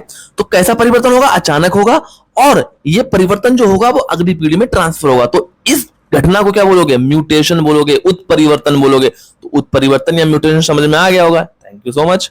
चलिए देखो, अब कह रहे हैं कि म्यूटाजेंस मैट्रिक्स, ठीक है भैया आप बताइए म्यूटाजेंस क्या होंगे। म्यूटाजन ऐसे एजेंट होंगे, ऐसे कारक, ऐसे फैक्टर होंगे, ऐसे केमिकल या कुछ भी ऐसा होगा जो म्यूटेशन को उत्पन्न कर रहा होगा। तो ऐसे एजेंट जो म्यूटेशन को उत्पन्न करते हैं वो म्यूटाजन कहलाते हैं। अब देखो कह रहे हैं कि सडन हेरिटेबल चेंजेस, ठीक है ये सडन होते हैं, मैंने बता दिया है कि म्यूटेशन क्या होता है, सडन होता है और हेरिटेबल होते हैं। First defined by Hugo debris. तो फादर ऑफ म्यूटेशन किसे बोला जाता है, ह्यूगो डिब्रीज 1901 को बोला जाता है। ठीक है, ठीक है, इन्होंने म्यूटेशन की खोज की थी, ठीक है, इन्होंने क्या क्या था, म्यूटेशन की खोज की थी। प्लांट का नाम था शायद लेमार्कियाना, और मुझे याद नहीं आ रहा, आप लोग सर्च कीजिए कि उस प्लांट का या उस जीव का नाम क्या था, तो कमेंट बॉक्स में जरूर बताना। ठीक है, इसलिए इनको फादर ऑफ म्यूटेशन बोला जाता है। अब म्यूटाजन जो हमने बताया ना कि जो कारक होते हैं वो दो तरीके के होते हैं, एक तो फिजिकल, दूसरे केमिकल। तो फिजिकल में कौन से होंगे भाई, फिजिकल में होंगे आयनाइजिंग। आयनाइजिंग मतलब जब वो किसी वस्तु पर पड़ रहे हैं, जिसमें म्यूटेशन करना है, मान लो वो पौधा ही है, जब वो पौधे में भाई जाकर टकराएंगे, ठीक है, उनमें प्रवेश करेंगे, तो क्या होगा, उस जगह पे से क्या होगा, आयन निकलेंगे। आयन मतलब ऋणायन, जैसे पॉजिटिव और नेगेटिव दो तरीके के आयन होते हैं। ठीक है, तो आयनाइजिंग का मतलब यही हो गया ना कि भाई ऐसे फिजिकल म्यूटाजन जो जिस सब्जेक्ट पे पड़ते हैं तो वहां से क्या होगा, उस जगह से आयन निकलते हैं। जैसे देखो एक एक्सरे हो गया, एक अल्फा बीटा गामा रेज हो गया, तो ये क्या है, आयनाइजिंग होते हैं। फिजिकल म्यूटाजन में आयनाइजिंग एजेंट कौन से, एक्सरे, अल्फा बीटा गामा। तो यहां से देखिए कंफ्यूजन मत कीजिएगा, तो एक तो फिजिकल और केमिकल याद रखना, और फिजिकल में भी आयनाइजिंग पूछ लेगा, तो X rays, alpha rays, beta rays, gamma rays, ये याद रख लेना। अच्छा दूसरा नॉन आयनाइजिंग, देखिए क्वेश्चन यहां से आएगा, आयनाइजिंग से तो बहुत कम आता है क्वेश्चन, लेकिन नॉन आयनाइजिंग से पूछेगा। वो पूछेगा नॉन आयनाइजिंग म्यूटाजन एजेंट कौन सा है, तो आप बोलोगे sir ultraviolet rays, UV rays. Okay sir, समझ में आ गया सर, यहां से क्वेश्चन आएगा तो सर समझ में आ गया। सेकंड है केमिकल। अब देखिए केमिकल म्यूटाजेंस में क्या क्या होता है, सबसे पहले एल्कलाइटिंग एजेंट। भाई ऐसे एजेंट होंगे जिनमें एल्कलाइल ग्रुप पाया जाएगा। ठीक है, एल्कलाइल ग्रुप पाया जाएगा इसमें सर। अच्छा सर, इसमें सर मस्टर्ड गैस आती है sir, EMS, ethyl methyl methane sulphonate, ethyl methane sulphonate आता है सर। अच्छा सर, हाँ सर। दूसरा sir base analogues, sir very very important sir, chemical में base analogues sir 5 bromo uracil sir, ये थाइमिन की नकल करता है, जैसा थाइमिन होता है लेकिन ये 5 ब्रोमो यूरेसिल उसकी नकल बिल्कुल करता है। चलिए सर, ये समझ में आ गया। तीसरा केमिकल में डीएमिनेशन एजेंट होता है सर, इथिडियम ब्रोमाइड सर, ये बाजरा में सर उत्परिवर्तन करता है, बाजरा में उत्परिवर्तन के लिए, म्यूटेशन के लिए सर, और वहां पे सर जेनेटिक मेल स्टेबिलिटी के लिए सर हम इथिडियम ब्रोमाइड का यूज करते हैं बाजरा में। पर्ल मिलेट में याद रखना, इथिडियम ब्रोमाइड क्या है, डीएमिनेशन एजेंट भी है, यानी कि ये म्यूटेशन भी करता है, और बाजरा में जेनेटिक मेल स्टेबिलिटी, आपको पता होगा ना, मेल स्टेबिलिटी जो होती है भाई वो किसके कारण होती है भाई, म्यूटेशन के कारण होती है ना। तो इथिडियम ब्रोमाइड का आप प्रयोग करिए, उसमें स्टेबिलिटी हो जाएगी, यानी कि एक तरीके का म्यूटेशन हो जाएगा। समझ में आ गया आपके। अब हम बात करते हैं लिंकेज और सेक्स ट्रेट। देखिए लिंकेज क्या है, लिंकेज है एक तरीके की दोस्ती, जीन्स के बीच में दोस्ती को क्या बोलते हैं, लिंकेज बोलते हैं। ठीक है, इसकी डेफिनेशन क्या है, tendency of genes to remain together during inheritance is known as linkage. मतलब दो जीन या जीन्स के बीच की ऐसी प्रवृत्ति जो उनको साथ साथ रखती है एक पीढ़ी से दूसरी पीढ़ी में जाने पर। मैंने कहने का मतलब है कि ये दो जीन है, एक ये है, एक ये है, ये 1 नंबर, ये 2 नंबर, अब ये एक ही क्रोमोसोम पे पाए जा रहे हैं। ठीक है, तो होता क्या है कि भैया जब अगली पीढ़ी में ये कैरेक्टर जाते हैं, ये जीन ट्रांसफर होते हैं, तो ये दोनों क्या होंगे, साथ साथ यहीं पे पाया जाएगा, ये 1 नंबर यहाँ पे, दूसरा नंबर यहाँ पे, यानी ये कहेंगे भाई हम दोस्ती नहीं तोड़ेंगे। तो लिंकेज इस दोस्ती का नाम है, दो जीन के बीच की दोस्ती का नाम क्या है, लिंकेज है। समझ में आ गया? ओके सर, समझ में आ गया। देखिए कह रहे हैं इनहेरिटेंस ऑफ जीन्स टुगेदर, भाई जीन्स साथ साथ में जाएंगे, इनहेरिटेंस मतलब एक पीढ़ी से दूसरी पीढ़ी में। सर ये कह रहे हैं कि inheritance of genes together exact opposite of crossing over. Sir crossing over की अपोजिट होता है सर ये लिंकेज। हाँ सर, लिंकेज में सर दोस्ती होती है, लेकिन क्रॉसिंग ओवर क्या करता है सर, यही दोस्ती को तोड़ देता है। यानी आपने क्रॉसिंग ओवर सर पढ़ा था ना, मियोसिस की, प्रोफेज फर्स्ट की, पेचाइटिन स्टेज में आपने पढ़ा था कि सर वहां पे क्रॉसिंग ओवर होता है, वहां पे क्या होता है, क्रोमोसोम की अदला बदली होती है, क्याजमेटा बनता है। अच्छा सर, एक पार्ट जो होता है क्रोमोसोम का दूसरे में चला जाता है, दूसरे का सर पहले वाले में आ जाता है। हाँ सर, वही तो क्रॉसिंग ओवर, सर दोस्ती तोड़ दी सर, एक जीन बेचारा था जो साथ में रह रहा था वो सर दूसरे क्रोमोसोम पे चला गया, और सर जो पहला वाला था सर वो दूसरे पे आ गया सर। अच्छा सर, ये दोस्ती तोड़ता है। हाँ सर, तो लिंकेज दोस्ती बनाता है और क्रॉसिंग ओवर उसको तोड़ देता है। चलिए सर, इसको डिटेक्ट कैसे किया जाता है? टेस्ट क्रॉस के द्वारा। भाई टेस्ट क्रॉस हमने बता ही दिया कि F1 का उसके रिसेसिव पेरेंट से आप क्रॉस कराएंगे तो उस क्रॉस को बोलते हैं test cross. Sex linked characters. अब सेक्स लिंक देखो नाम ही है ना, सेक्स लिंक, ऐसे कैरेक्टर जो कि किसी विशेष सेक्स से यानी मेल है या फीमेल है उससे अगर लिंक होते हैं ना तो क्या कहलाते हैं? नहीं नहीं नहीं, सॉरी सर, मैंने गलत बोल दिया। सेक्स लिंक कैरेक्टर क्या होते हैं? Transmitted by criss cross inheritance, grandfather to grandson. समझ रहे हो? मतलब कि दादा से उसके नाती या पोते में जो कैरेक्टर आते हैं वो कैसे होते हैं? सेक्स लिंक्ड कैरेक्टर होते हैं। मतलब कि इसका जो वाहक होगा वो हमेशा हमेशा फीमेल होगा। क्या होगा इसका वाहक? तो एक क्वेश्चन आता है कि जो इसका कैरियर होता है ना सेक्स लिंक्ड कैरेक्टर में, वो कौन होता है सर? वो हमेशा फीमेल होगी। ओके सर, मान लीजिए दादाजी हैं, ये हमारे दादाजी, डी बना दिया हमने दादाजी के लिए। इनकी एक बेटी है जिसको हमने स्मॉल डी बना लिया, डॉटर। अब सर इसका एक लड़का है सर, सन है, यहाँ पे सर ये सन आ गया। तो सर क्या हुआ, दादाजी के पास कोई जीन था सर, वो उसकी डॉटर के पास आ गया। लेकिन सर ये डॉटर ने क्या किया सर? इसको प्रदर्शित नहीं किया, वो अपने अंदर रखे रही सर उसको।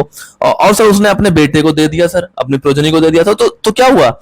दादाजी से उसकी पुत्री के जरिए, दादाजी से उनकी बेटी के जरिए वो जीन जो था उसके बेटे में पहुंच गया, यानी कि तीसरी पीढ़ी में पहुंच गया। तो इसको बोलेंगे क्रिस क्रॉस इनहेरिटेंस।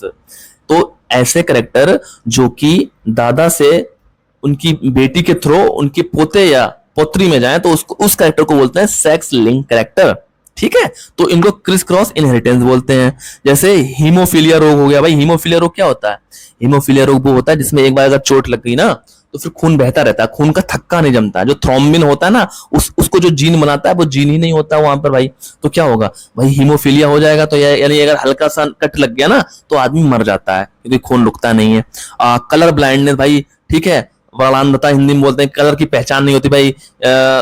जैसे ग्रीन और रेड कलर में पहचान नहीं होती कि भाई ये ग्रीन है या रेड है। ठीक है, तो क्या होता है? ये कलर ब्लाइंडनेस हो जाती है सेक्स लिंक कैरेक्टर में। ड्रोसोफिला की आई कलर में। तो ये कुछ एग्जांपल हैं सेक्स लिंक कैरेक्टर के, तो आप लोग याद रखिए। अच्छा, सेक्स लिमिटेड कैरेक्टर, देखिए ये मैं बता रहा था उस समय। सेक्स लिमिटेड कैरेक्टर का मतलब होगा कि एक ही सेक्स तक सीमित रहेंगे। मतलब अगर मेल में है तो मेल तक ही सीमित रहेंगे वो। जैसे कह रहे हैं कि expressed in only one sex. ठीक है, जैसे वियर्ड इन मैन। भाई दाढ़ी केवल मर्दों में होगी ना, मेल्स में होगी ना, फीमेल में थोड़ी होगी भाई। तो ऐसे कैरेक्टर जो एक विशेष सेक्स में मेल या फीमेल में पाए जाए उनको बोलते हैं सेक्स लिमिटेड कैरेक्टर, यानी सेक्स उनको लिमिट कर रहा है, वो एक ही सेक्स में पाए जा रहे हैं। जैसे दाढ़ी हो गई। और अगर हम ब्रेस्ट डेवलपमेंट इन फीमेल देखें तो ठीक है, उनमें वो पाया जा रहा है, तो वो मर्दों में थोड़ी होगा। तो ये क्या है? सेक्स लिमिटेड कैरेक्टर के एग्जाम्पल है। नेक्स्ट एग्जाम पॉइंट में देख लो, ये कह रहे हैं कि only about 0.1% 0.1% of induced mutations are useful in crop improvement. केवल 0.1% जो इंड्यूस्ड क्या होता है भाई? इंड्यूस्ड होता है जो ह्यूमन के द्वारा म्यूटेशन किया जाए, वो क्या कहलाता है? Induced mutation. और जो प्रकृति में अपने आप हो वो कहलाएगा साइमल्टेनियस म्यूटेशन या नेचुरल म्यूटेशन भी इसको हम बोल देते हैं। ठीक है, तो भाई ये क्या है? इंड्यूस्ड म्यूटेशन क्या है? यानी उत्पन्न किया जा रहा है। तो भाई हम जब क्रॉप इंप्रूवमेंट कर रहे हैं, हम सोच रहे हैं यार हमारी प्रजाति में कोई विशेष कैरेक्टर आ जाए, तो हम क्या करेंगे? उस पर गामा रेज, अल्फा रेज, जो भी चाहें उस पर कहेंगे यार पौधे पे बमबारी कर दो गैमेट्स में इसके, हो सकता है कोई डीएनए में परिवर्तन हो जाए, कोई अलग सा कैरेक्टर हमें अच्छा मिल जाए यार। तो भाई इतनी संभावना कितनी होती है? 0.1% होती है। समझ रहे? 0.1% संभावना होती है इसकी, 0.1%। यानी कि आपने अगर 100 प्लांट लिए ना तो उसमें सही होने की क्षमता कितनी होगी? मतलब 100 में से 99.99 इतने क्या होंगे? गलत। मतलब इतने पौधे मर सकते हैं, खराब हो सकते हैं और वो हमारे किसी काम के नहीं होंगे। केवल 0.1%, ये याद रखना है आपको। तो कोई पूछेगा क्वेश्चन कि इंड्यूस्ड म्यूटेशन जो होता है वो कितने परसेंट ही सक्सेस होता है? तो 0.1% होगा। ठीक है, ओके सर। देखो यहां पे हम क्या करें? प्रोटीन सिंथेसिस पढ़ेंगे। अरे प्रोटीन सिंथेसिस का मतलब क्या हुआ? अरे सर डीएनए में जो सर सूचना है, जेनेटिक इंफॉर्मेशन है सर, उसको एमआरएनए में ट्रांसफर करना, उस एमआरएनए से सर प्रोटीन बनाना क्या कहलाता है सर? प्रोटीन सिंथेसिस कहलाता है। सर इसी का नाम दूसरा क्या है सर? सेंट्रल डोग्मा भी सर इसी को ही बोलते हैं। तो देखिए डीएनए से क्या बनना है? MRNA messenger RNA. तो इस प्रक्रिया को क्या बोलेंगे? ट्रांसक्रिप्शन बोलेंगे। तो ट्रांसक्रिप्शन में पूछा क्या है बेटा, तो आप बोलोगे सर डीएनए से एमआरएनए बनने की प्रक्रिया को ट्रांसक्रिप्शन कहते हैं। ये प्रक्रिया न्यूक्लियस में केंद्रक में होती है सर। अच्छा सर, तो सर एमआरएनए से सर प्रोटीन जब बनता है तो उसको क्या बोलते हैं सर? उसको ट्रांसलेशन बोलते हैं। ये राइबोसोम पे या प्रोटोप्लाज्म में, साइटोप्लाज्म में ये होता है सर, ये न्यूक्लियस में नहीं होता है। ओके सर, समझ गए। अच्छा सर, जब एमआरएनए से सर दोबारा सर वापस डीएनए बन जाए सर, उसको क्या बोलेंगे सर? उसको रिवर्स ट्रांसक्रिप्शन बोलेंगे। ओके, याद रहेगा आपको। अब देखो यहां पे कह रहे हैं cytoplasmic inheritance. Sir cytoplasmic inheritance मतलब ऐसी अनुवांशिकता, मतलब जो कैरेक्टर जनरली क्या होता है, आपने क्या पढ़ा? जनरली कैरेक्टर जो होते हैं भाई क्रोमोसोम में जो डीएनए होता है वहां से निर्धारित होते हैं, है ना। तो वो डीएनए कहां पाया जाता है? क्रोमोसोम। और क्रोमोसोम कहां? कोशिका के अंदर जो न्यूक्लियस होता है ना, केंद्रक वाला भाग, वहां पाया जाता है। तो सर उसको तो हम न्यूक्लियस इनहेरिटेंस बोलते हैं ना sir. Main inheritance sir character की वही होती ना। अच्छा सर, ये साइटोप्लाज्मिक, इसका मतलब ये हो गया सर कुछ डीएनए जो है हमारा साइटोप्लाज्म में भी पाया जा रहा। अब आपने पढ़ा होगा कि यूकैरियोट्स में साइटोप्लाज्म में जो डीएनए होता है वो कहां कहां पे होता है? केवल दो जगह। एक तो आपका कहां होगा? एक तो भैया मेरा माइटोकॉन्ड्रिया में होगा। अच्छा सर, माइटोकॉन्ड्रिया में होगा। दूसरा दूसरा सर क्लोरोप्लास्ट में होगा। अच्छा, इनका खुद का सर डीएनए होता है? हाँ सर, इसमें कुछ डीएनए पाया जाता है। तो ऐसी इनहेरिटेंस जो कि साइटोप्लाज्म में माइटोकॉन्ड्रिया या क्लोरोप्लास्ट के द्वारा गवर्न होती है, उस इनहेरिटेंस को हम बोलते हैं साइटोप्लाज्मिक इनहेरिटेंस। मतलब कुछ कैरेक्टर होंगे ना उन डीएनए के द्वारा गवर्न होंगे जो साइटोप्लाज्म में माइटोकॉन्ड्रिया या क्लोरोप्लास्ट में उपस्थित हैं। कॉन्सेप्ट समझो। Characters control by genes in the cytoplasm. भाई जीन्स या डीएनए जो साइटोप्लाज्म में है, प्लाज्मा जीन्स जिनको बोलते हैं, प्लाज्मा मतलब साइटोप्लाज्म, तो प्लाज्मा जीन्स के द्वारा गवर्न होती है रेदर देन क्रोमोसोम। भाई क्रोमोसोम तो केंद्रक में है तो उनके द्वारा नहीं हो रही है। तो साइटोप्लाज्म इनहेरिटेंस क्या है? प्लाज्मा जीन्स या जो जीन साइटोप्लाज्म है उनके द्वारा कंट्रोल की जा रही है। Transmitted strictly from the maternal side. अब भाई आपने अगर क्रॉसिंग पढ़ी है ना, तो मैं आपको बताता हूं। जब दो डिफरेंट स्पीसीज के बीच में, मेल या फीमेल के बीच में क्रॉसिंग होती है, तो सबसे पहले हम क्या करते हैं? क्रॉसिंग में सबसे पहला नियम ये होता है कि हम फीमेल को प्रदर्शित करते हैं। उसका क्रॉस किससे कराते हैं? मेल से। मेल को ऐसे प्रदर्शित करते हैं। तो भैया नियम ये कहता है कि जो फीमेल है ना, यहां से क्या आएगा? इसके अंदर ये न्यूक्लियस है, एन बना दो, यहां पे एन बना दो। तो क्या हो गया? फीमेल की साइड से क्या आएगा? न्यूक्लियस और साइटोप्लाज्म, ये साइटोप्लाज्म दोनों आएगा। लेकिन मेल से क्या आएगा? मेल से केवल सर न्यूक्लियस आएगा, साइटोप्लाज्म नहीं आएगा। अच्छा, तो आप समझ गए ना कि भैया मेल से केवल न्यूक्लियस आ रहा है और सर फीमेल से सर दोनों चीजें आई। तो भैया दोनों चीजें जब आ रही हैं, साइटोप्लाज्म आ रहा है तो साइटोप्लाज्म का डीएनए जो प्लाज्मा जीन है माइटोकॉन्ड्रिया या क्लोरोप्लास्ट में, वो भी तो आ रहे हैं। हाँ सर, बिल्कुल सर, समझ गए। अच्छा सर, तो ये इनमें जो जीन है सर वो कैरेक्टर प्रदर्शित करेंगे? हाँ सर, प्रदर्शित करेंगे। तो इसी को तो बोलते हैं साइटोप्लाज्मिक इनहेरिटेंस। क्लियर हो गया? चलिए सर, क्लियर हो गया। अच्छा सर, ये देखिए डिस्कवर किसने किया था सर? कोरियन साइंटिस्ट है, 1909 में इसको डिस्कवर किया। सर एग्जांपल क्या सर? 4 o'clock में किया था सर। 4 o'clock प्लांट्स है सर, उसका नाम, उसको मिराबिलिस जिलापा बोलते हैं, जिसमें लीफ कलर में उन्होंने इसको डिस्कवर किया था। किसने? कोरियंस ने 1909 में 4 o'clock प्लांट, जिसका बॉटनिकल नेम है मिराबिलिस जिलापा, जिसमें लीफ कलर के लिए उन्होंने इसको डिस्कवर किया।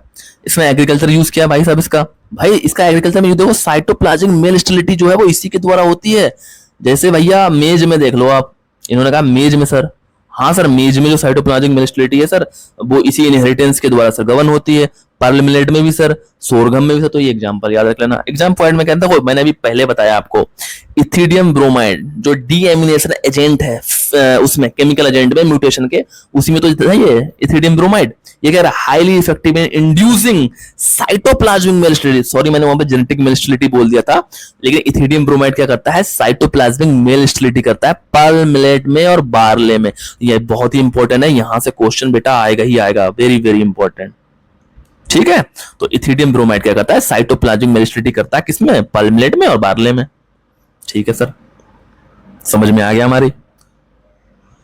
सर नेक्स्ट में हम पढ़ रहे हैं कि प्लांट ब्रीडिंग के सर मेथड पढ़ा दीजिए सर हमें। ठीक है, थोड़ा थोड़ा बता देते हैं, आपको एक अंदाजा लग जाएगा सर कौन कौन से मेथड होते हैं। तो सबसे पहले देखिए 3 तरीके की क्रॉप होती है। एक तो सर सेल्फ पॉलिनेटेड क्रॉप्स होती हैं सर। हाँ सर, सेल्फ पॉलिनेटेड क्रॉप्स होती हैं सर। और सर दूसरी होती है सर क्रॉस पॉलिनेटेड। सेल्फ और क्रॉस ये बताने की मुझे जरूरत नहीं है, वीट और बार्ले हो गया इसका एग्जांपल, और क्रॉस का क्या होगा, मेज और मस्टर्ड हो गया। एक तीसरी कैटेगरी भी है जिसको बोलते हैं ऑफन क्रॉस पॉलिनेटेड, ठीक है, कि उनमें सेल्फ पॉलिनेशन के अलावा थोड़ा बहुत 5 से लेके 25% या 30% तक क्रॉस पॉलिनेशन भी पाया जाता है। जैसे सोरगम सबसे अच्छा एग्जांपल है, एक अरहर का जानस का जान, ठीक है। हाँ सर समझ में आ गया। तो सेल्फ पॉलिनेटेड क्रॉप्स में प्लांट ब्रीडिंग के मेथड कौन कौन से होंगे भाई? ये मेथड क्या है आप समझ लीजिए भाई। प्लांट ब्रीडिंग के मेथड इसलिए होते हैं कि हम कोई नई वैरायटी डेवलप करें, तो ऐसे मेथड जो नई वैरायटी डेवलप करते हैं उनको बोलते हैं प्लांट ब्रीडिंग के मेथड। तो ये सेल्फ में अलग होते हैं, क्रॉस में अलग होते हैं। अच्छा सेल्फ में देखो पहला मेथड कह रहा है प्योर लाइन सिलेक्शन, जिसकी खोज जॉनसन ने की थी। और जॉनसन ने जो प्योर लाइन सिलेक्शन जो किया था वो किसमें किया था बेटा? ये उन्होंने किया था राजमा में, फेसिलस वुल्गैरिस में, राजमा में किया था सर। और उसकी जो वैरायटी थी सर वो प्रिंसेस वैरायटी थी सर। हाँ सर राजमा में प्रिंसेस वैरायटी में किया था सर। ओके सर समझ में आ गया हमारी। तो सर प्योर लाइन सिलेक्शन होता क्या है सर? मतलब कि कह रहे हैं कि देखो सेल्फ पॉलिनेटेड वैरायटी में homogeneous progeny of A homozygous plant. अभी आपकी समझ में नहीं आएगा, मैं समझाता हूं, इसलिए तो हम बैठे हैं। देखो मान लो ये वीट है भाई, वीट का पौधा है। अब हम क्या कर रहे हैं भाई, हमने इसको चुन लिया। कई सारे वीट के पौधे हैं, ये है, कई सारे वीट के पौधे हैं, वीट। लेकिन हमें जो चाहिए था, हमने कहा यार इसकी बाली अच्छी है, लंबी है, बढ़िया है, तो हमने 2-3 पौधे, एक ये चुन लिया, एक ये चुन लिया। अब हमने चुन के इनको मिक्स करके अगली बार उनका सीड ग्रो कर लिया। अगली बार इनको सीड ग्रो किया तो हमने क्या किया, उनको भैया फिर से चेक किया। हमने कहा देखें इसमें यार कोई दूसरे गुण तो नहीं है, फिर से हमने सिलेक्शन किया। तो एंड में क्या होगा, 6-7 साल के बाद जो वैरायटी हमें मिली है ना, बिल्कुल एक जैसी होगी, एक जैसी। उसकी हाइट भी एक सी होगी, उसमें पत्ती का कलर भी एक सा होगा, उसमें दानों की संख्या भी लगभग एक जैसी होगी, है ना। तो ये सारे कैरेक्टर जो होंगे वो एक जैसे होंगे। क्यों? क्योंकि ये लाइन जो है वो प्योर लाइन है। प्योर लाइन क्या है भैया? ये होमोजीनस प्रोजनी है। होमोजीनस मतलब सारे पौधे जितने होंगे वो एक जैसे होंगे, ना कोई छोटा बड़ा कोई नहीं होगा।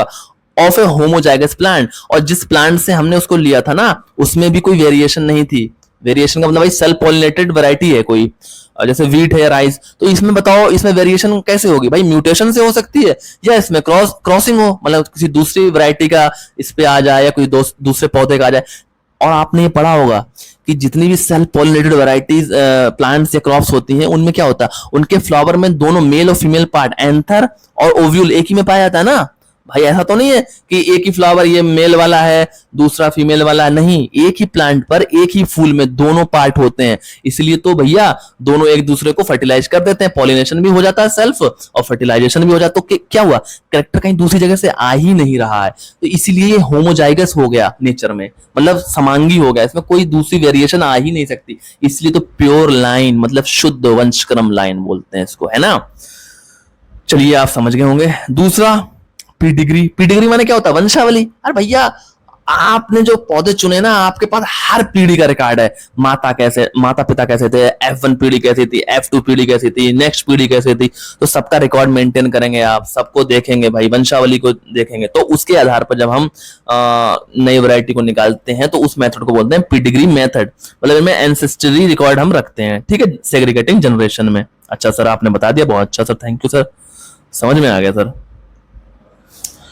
अब एक तीसरा मेथड है इसी में सेल्फ में, जिसको बोलते हैं सर बल्क ब्रीडिंग। बल्क माने क्या होता है बेटा? इकट्ठा करना किसी चीज को ग्रुप में रखना, मतलब इकट्ठा कर लेना बल्क में।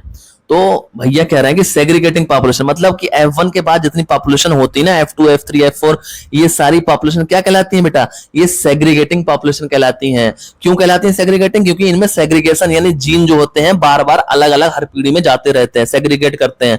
2 जीन साथ में थे F1 में, F2 में जाकर वो अलग हो गए, फिर कॉम्बिनेशन बने, फिर F3 में जाके फिर वो अलग अलग प्रोजनी में चले गए। तो सर ये होती है segregating population.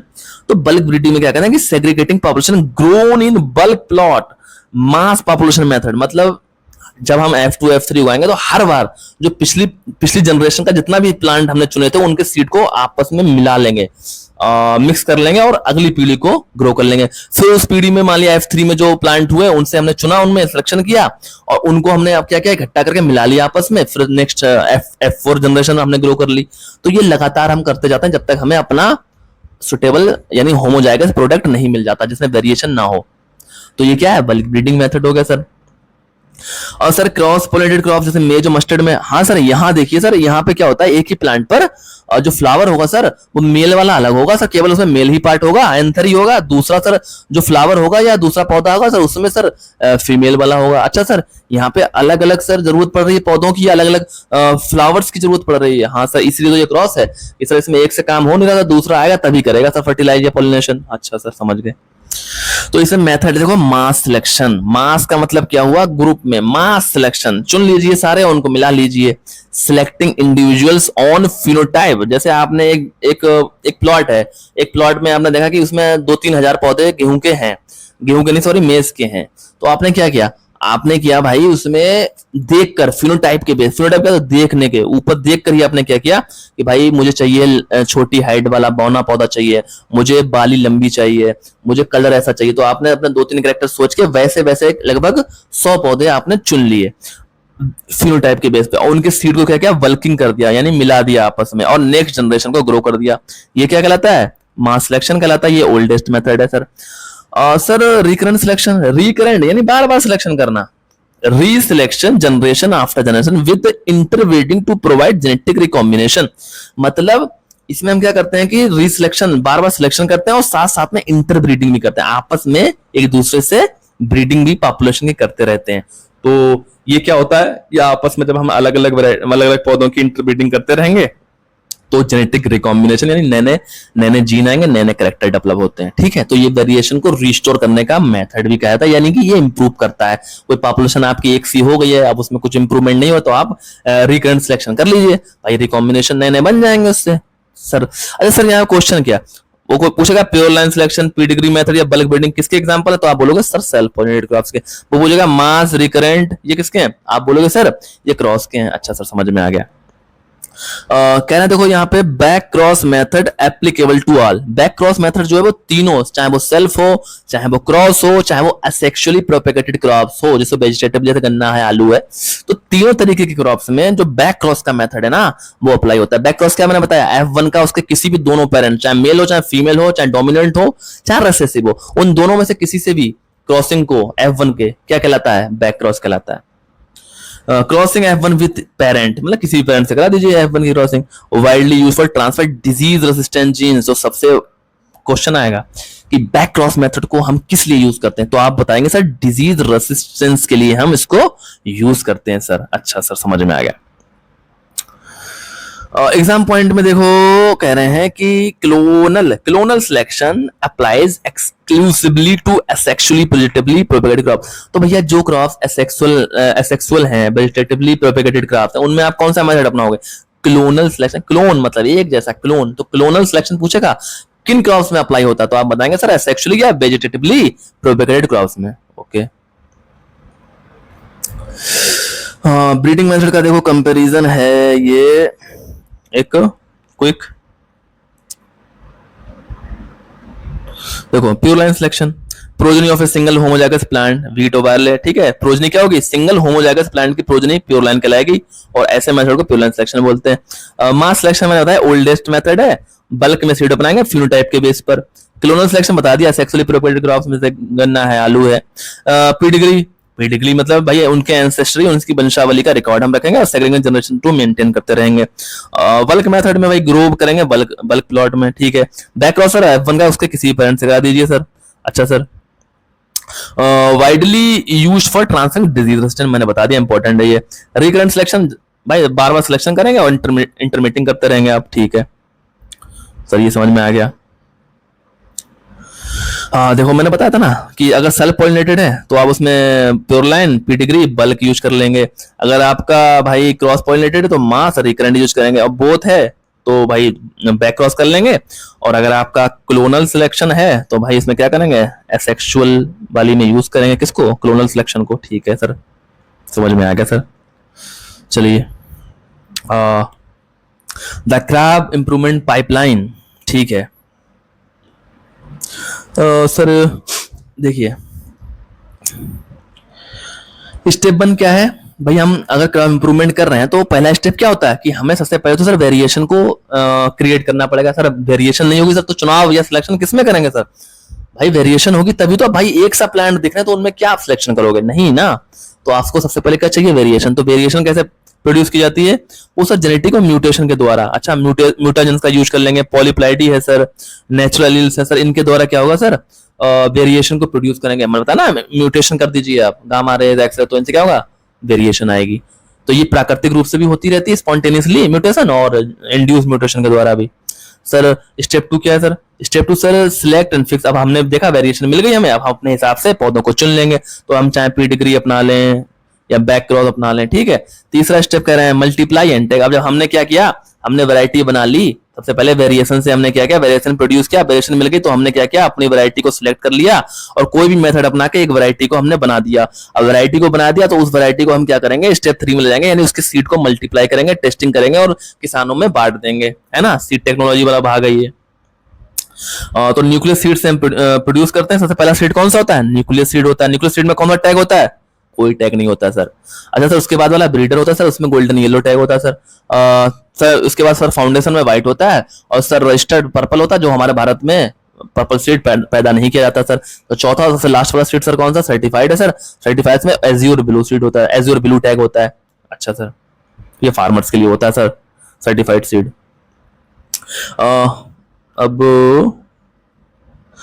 From a single mutated gene two thousand of hectare of certified yield. देखो कह नहीं रहा है कि भाई आपने म्यूटेशन यहाँ पहले वाले स्टेप में जो पैदा किया था, तो उससे आपको 0.1% में कोई अच्छा मिल गया ना, हाँ करेक्टर। तो उससे क्या हुआ, एक सिंगल जीन में जो म्यूटेशन हुआ था वो 1000 हेक्टेयर ऑफ सर्टिफाइड यील्ड, मतलब कितनी सारी फसल की, मतलब हमारे देश की जो भाई फूड सिक्योरिटी है उसको कम कर रहा है ना। तो कहीं ना कहीं देख रहे हो कितनी अच्छी चीज है ये।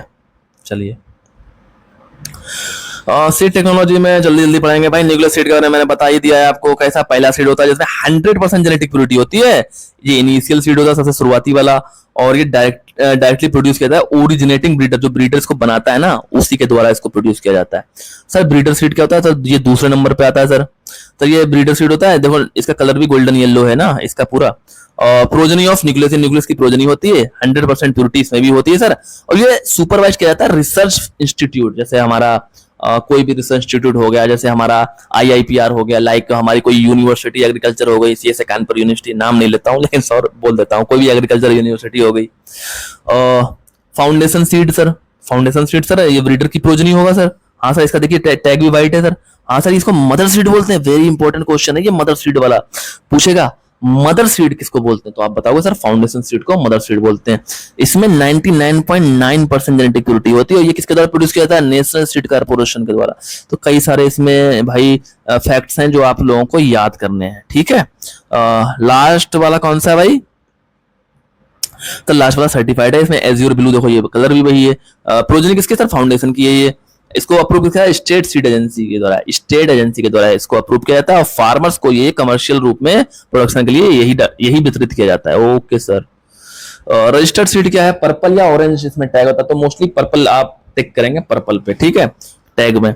और ये ओमिटेड है, यानी इंडिया में नहीं बनाया जाता है, इंडिया में प्रोड्यूस नहीं किया जाता है। सर्टिफाइड सीड जो है प्रोड्यूस डायरेक्टली फ्रॉम फाउंडेशन, तो फाउंडेशन से डायरेक्ट ये बना दिया जाता है। बीच वाला हिस्सा जो ये रजिस्टर्ड सीड वाला ये गायब कर दिया, क्योंकि हमारे भारत में इसको बनाया नहीं जाता। जरूरत क्या है भाई, सीड क्वालिटी एंड आइसोलेशन। तो सीड क्वालिटी आइसोलेशन देख लेते हैं भाई। देखो बायोबिलिटी, बायोबिलिटी क्या होती है भैया, किसी की जीवन क्षमता की, भाई ये सीड जो मेरे पास है ना, ये जर्मिनेट करेगा या नहीं करेगा, यही तो बायोबिलिटी है ना। तो बीजों के अंकुरण करने की क्षमता जो होती है, या जिंदा रहने की जो क्षमता होती है, उसको बोलते हैं वायबिलिटी। तो सर इसके कुछ टेस्ट हैं सर, जिसके द्वारा पता करते हैं सर ये सर जिंदा है या नहीं है। तो सर सबसे पहला टेस्ट कौन सा है सर, सबसे पहला टेस्ट है TZ टेस्ट। अच्छा सर TZ टेस्ट ये वाला है sir, tetrazolium chloride test sir, इसको बोलते हैं सर बायोलॉजिकल या क्विकेस्ट टेस्ट। तो क्वेश्चन आएगा सर बायोलॉजिकल टेस्ट किसको बोलते हैं या क्विकेस्ट टेस्ट किसे बोलते हैं, सर बोलेंगे टेट्राजोलियम क्लोराइड या TZ टेस्ट को। ये बायोवेल सीड्स को क्या करता है, ब्राइट रेड में बदल देता है। जो भी सीड होते हैं ना, इसके सोल्यूशन में जब हम डालते हैं तो उन सीड का कलर जो होगा वो कैसा हो जाएगा, लाल हो जाएगा। इसका मतलब वो वायबल है, और जिनका कलर लाल नहीं होगा वो वायबल नहीं होंगे, यानी वो उनमें जीवन क्षमता नहीं होगी, अंकुरण करने की क्षमता नहीं होगी। सर आपने बता दिया।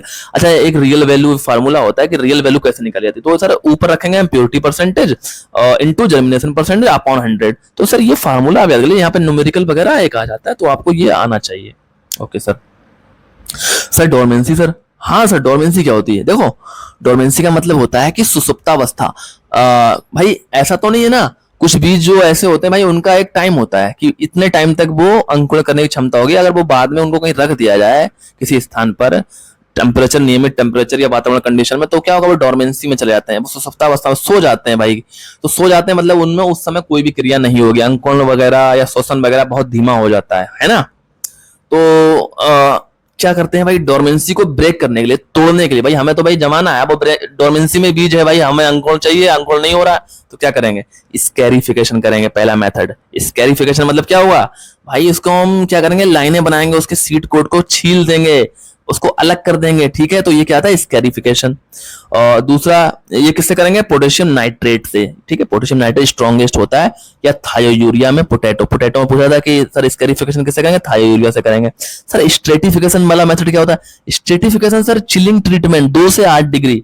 तो भैया क्वेश्चन है, देखो वो कह देगा कि स्कैरिफिकेशन क्या होता है और स्ट्रेटिफिकेशन। तो स्कैरिफिकेशन मतलब स्कार डालना, निशान डाल के उसके ऊपर वाले सीड कोड को अलग कर देना, जिससे क्या होगा, पानी वानी अंदर जाएगा और वो उसकी डोरमेंसी ब्रेक हो जाएगी। सर स्ट्रेटिफिकेशन मतलब इसमें हम टेम्परेचर को 2 से 8 डिग्री करेंगे, यानी ये हम चिल्ड कर देंगे, है ना। ओके सर, समझ में आ गया। अच्छा, जो हम सीड ग्रो कर रहे हैं भाई, तो कुछ तो दूरी रखेंगे ना दूसरी प्रजातियों से या दूसरे फील्ड से। तो देखो सेल्फ पॉलिनेटर में हमेशा याद रखना कि फाउंडेशन हो चाहे सर्टिफाइड हो, उसमें 3 मीटर ही रहेगी, ये थंब रूल है। दूसरा सर, अगर वो पल्मिलेट पूछ ले हाइब्रिड वाला, तो सर बोलेंगे फाउंडेशन के लिए सर 1000 मीटर चाहिए, और सर वैसे सर्टिफाइड के लिए 200 मीटर चाहिए। सर मेज में sir 400 metre, 200 metre, sir onion में 1000 मीटर और 1000 मीटर। सर ये सर याद रखिए, और कुछ सर अलग से एक्स्ट्रा भी आप लोग याद कर लीजिए, जैसे टोमेटो की और कॉटन की पूछा जाता है। शायद कॉटन की आई थिंक कॉटन में यहाँ पे शायद 50 आएगा और यहाँ पे 25 या 30 होगा, आप लोग एक बार कंफर्म कर लीजिए। 50 तो ये होती है फाउंडेशन की। इसी तरह टोमेटो की भी आप देख लीजिएगा, ठीक है। तो कुछ ये कॉटन, टोमेटो, अरहर वगैरह की आप लोग चेक कर लीजिए, मूंगफली वगैरह की। मूंगफली तो वैसे ये 3 ही आएगा, सेल्फ पॉलिनेटेड है ना। बायोबिलिटी डोरमेंसी ये वही चीज है अभी जो हमने पढ़ाई थी आपको, तो एक बार और देख लो यार, क्या दिक्कत है, रिवीजन हो जाएगा।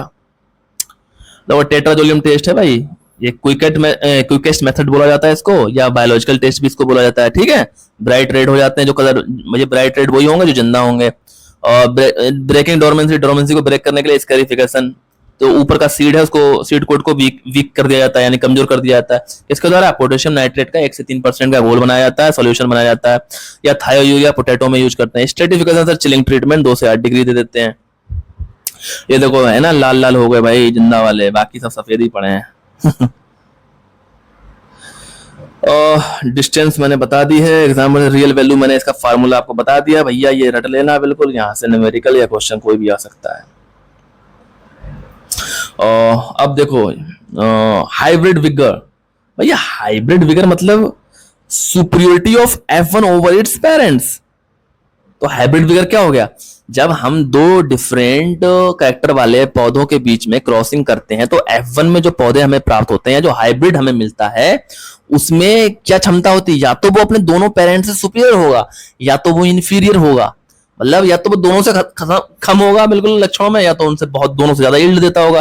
तो F1 का अपने किसी भी पेरेंट से ज्यादा उपज देना क्या कहलाता है, हेटेरोसिस बोलते हैं इसको, हेटेरोसिस।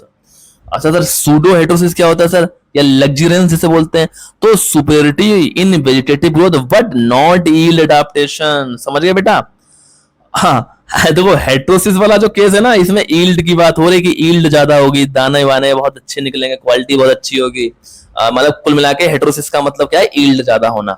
दूसरा सर सूडो माने सर नकली हेटेरोसिस या लग्जरियंस जिसे बोलते हैं सर, ये जो वेजिटेटिव क्रॉप्स होती है ना सर, जो चारे वाली। अच्छा सर चारे वाली क्रॉप्स की बात हो रही है, हाँ सर वहां पे हम यील्ड, भाई दाना वाना थोड़ी मतलब है, वहां पे वो क्या कर रहा है, उसकी वेजिटेटिव ग्रोथ को बढ़ा रहा है, तो उसको हम बोलेंगे सूडो हेटेरोसिस, है ना। फ्लावर स्ट्रक्चर देखो, मोनेसियस क्या कहलाता है, male and female structure on same plant but separate flowers. मेज में कह रहा है कि मोनोसियस क्या होता है सर, मोनोसिस कंडीशन क्या होती सर, जैसे मेज है ना, मेज में आपने देखा होगा सर, साइड में सर सिल्क होता है, यानी मदर वाला फ्लावर होता है, नीचे की तरफ तने में साइड से निकले होते हैं, उनको क्या बोलते हैं, टेसल बोलते हैं। सॉरी सिल्क बोलते हैं। और सर सबसे ऊपर टॉप पे सर एक जो होता है सिंगल सर वो सिल्क, वो सर टेसल होता है। टेसल यानी कि मेल पार्ट, सिल्क यानी कि फीमेल पार्ट। तो सर दोनों अलग अलग जगह पे हैं लेकिन एक ही पौधे पर पाए जा रहे हैं। जब एक ही प्लांट पर मेल और फीमेल फ्लावर अलग अलग स्थानों पर पाए जाएं तो उस कंडीशन को बोलते हैं मोनोसियस, और उस प्लांट को बोलते हैं मोनोसियस प्लांट। समझ में आ गया? सर डायोसियस क्या होता है सर? सर डायोसियस में सर कंडीशन ये होती है कि सर जो मेल और फीमेल जो फ्लावर है ना सर वो डिफरेंट पौधों पर होंगे सर। जैसे एक पौधा ये है सर, एक पौधा सर ये है सर, तो ये वाला सर मेल हो गया, ये वाला फीमेल हो गया सर। यहाँ वाला जो फ्लावर है मेल कहलाएगा, यहाँ वाला फीमेल। तो सर ये एक ही पौधे पर नहीं पाए जा रहे हैं, ये अलग अलग पौधों पर पाए जा रहे हैं। तो सर ये डायोसियस है सर। जैसे पपाया, डेट पाम। पॉलिनेशन के टाइप सर, सर देखिए चेस्मोगेमी क्या होता है सर? चेस्मोगेमी ऐसी कंडीशन होती है जो फ्लावर तो ओपन होता है लेकिन पॉलिनेशन के बाद। तो जब पॉलिनेशन एक बार हो गया उसके बाद फ्लावर खुल जाता है, जैसे मूंग में। तो इसका मतलब ये क्या होगा सर? इसका मतलब ये एक ऐसी मतलब चीज है जिसके द्वारा क्रॉस पॉलिनेशन रोका जा रहा है ना भैया। पहले तो बंद रहूंगा, जब पॉलिनेशन हो जाएगा ना मेरे अंदर तब मैं खुल जाऊंगा, तब आ जाना आप लोग, कोई दिक्कत वाली बात नहीं है। क्लेस्टोगेमी सर, अरे सर यहाँ पे तो खुलेगा ही नहीं कभी। वहां तो सर खुल तब भी जा रहा था सर पॉलिनेशन का, लेकिन यहाँ तो सर पूरे जीवन में नहीं खुलेगा। तो यहाँ तो चांसेस सेल क्रॉसिंग के बिल्कुल कम है। तो ये सेल्फ पॉलिनेशन यहाँ पे क्या होता है? कंप्लीट होता है। तो ये वीट में होता है। तो चेस्मोगेमी या कैस्मोगेमी या क्लेस्टोगेमी, ये दोनों चीजें हैं वेरी वेरी इंपॉर्टेंट। तो चेस्मोगेमी में खुल जाएगा लेकिन पॉलिनेशन के बाद, क्लेस्टोगेमी में कभी नहीं खुलेगा। ये दोनों चीजें किसको प्रमोट करती हैं बेटा? सेल्फ पॉलिनेशन को प्रमोट करती हैं, बढ़ावा देती हैं और क्रॉस पॉलिनेशन को कम करती हैं या रोकती हैं। सर ये बता दीजिए सर इनब्रीडिंग डिप्रेशन। देखिए सर, लॉस ऑफ विगर या fitness due to mating closely related individuals, ये क्या कहलाता है? Inbreeding depression. जैसे आपने क्या किया भैया, आपने हाइब्रिड का केस सुना होगा कि दो डिफरेंट पौधों के बीच में जब हमने क्रॉस कराया स्पीसीज के बीच में, तो F1 जो मिला वो बहुत ही अच्छा था पैदावार में। लेकिन क्या हुआ, जब हमने उसी हाइब्रिड को दोबारा दूसरी साल ग्रो कर लिया तो सर उसमें क्या हुआ? उपज कम हो गई, यील्ड कम हो गई। क्यों? क्योंकि बेटा उसमें इनब्रीडिंग होने लगी थी, आपस में ही वो पॉलिनेशन होने लगा था। जब भाई एक ही जैसे प्लांट से बार बार पॉलिनेशन होगा तो जो जीन है ना उनकी विगर घट जाएगी, वो कॉम्बिनेशन बनेंगे नहीं, तो ईल्ड जो है वो लॉस में चलेगी, ज्यादा बीमारी लगेंगी, ठीक है, पौधे में ज्यादा विगर नहीं रहेगी, फर्टिलिटी नहीं रहेगी। तो कुल मिला के इनब्रीडिंग डिप्रेशन क्या होता है? जब क्लोजली रिलेटेड इंडिविजुअल्स में आपस में क्या होता है? मीटिंग होती है, यानी सेल्फिंग होती है। तो सेल्फ जब क्रॉस पॉलिनेटेड स्पीसीज में सेल्फिंग के द्वारा जब लॉस होता है विगर में, तो उसको बोलते हैं इनब्रीडिंग डिप्रेशन। तो इनब्रीडिंग डिप्रेशन बेटा किस क्रॉप्स में होगा? क्रॉस पॉलिनेटेड क्रॉप्स में होगा। और किधर नहीं होगा सर? ये सेल्फ में बिल्कुल नहीं होता, तो वहां तो सेल्फिंग वैसे ही हो रही है, तो वहां तो सेल्फिंग कुछ कर ही नहीं रही है। लेकिन क्रॉस में तो भैया काम तमाम हो जाएगा। अच्छा सर ये समझ में आ गया। आप बताइए सर इमेस्कुलेशन। भैया इमेस्कुलेशन सीधा है कि भैया जैसे वीट की बात कर लो, वीट का पौधा है सर, ये पौधा है सर, इसमें सर ये जो है सर ये वाले हिस्से हैं सर, ये क्या है सर? ये मेल है या एंथर बोलते हैं इनको सर। और सर ये बीच वाला हिस्सा जो गोल आकार में बीच में गोल है, ऊपर जाके ऐसा सा हो गया सर, ये सर फीमेल है, इसको वर्तिकाग्र या अंडाशय वगैरह जो इसके पार्ट्स होते हैं बोलते हैं। तो सर क्या होता है कि हमें क्या करना है सर? इसके फीमेल वाले पार्ट को तो रखना है लेकिन सर मेल वाले पार्ट को हटा देना है। तो हम चिमटी, सीजर्स वगैरह का यूज करके, फोर्सेप्स का यूज करके इसको क्या करेंगे? रिमूव कर देंगे फिजिकली।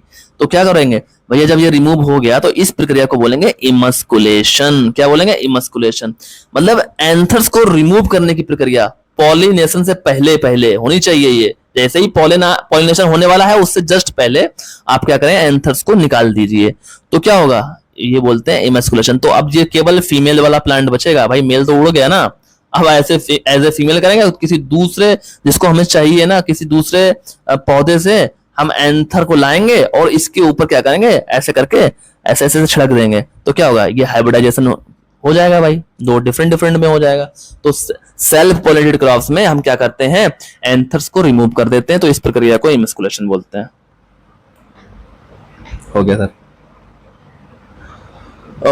टर्मिनोलॉजी देख लो भैया, मैंने बता दिया है ये इनब्रीडिंग डिप्रेशन क्या होता है, किसमें होगा? ये क्रॉस में होगा। किसके द्वारा?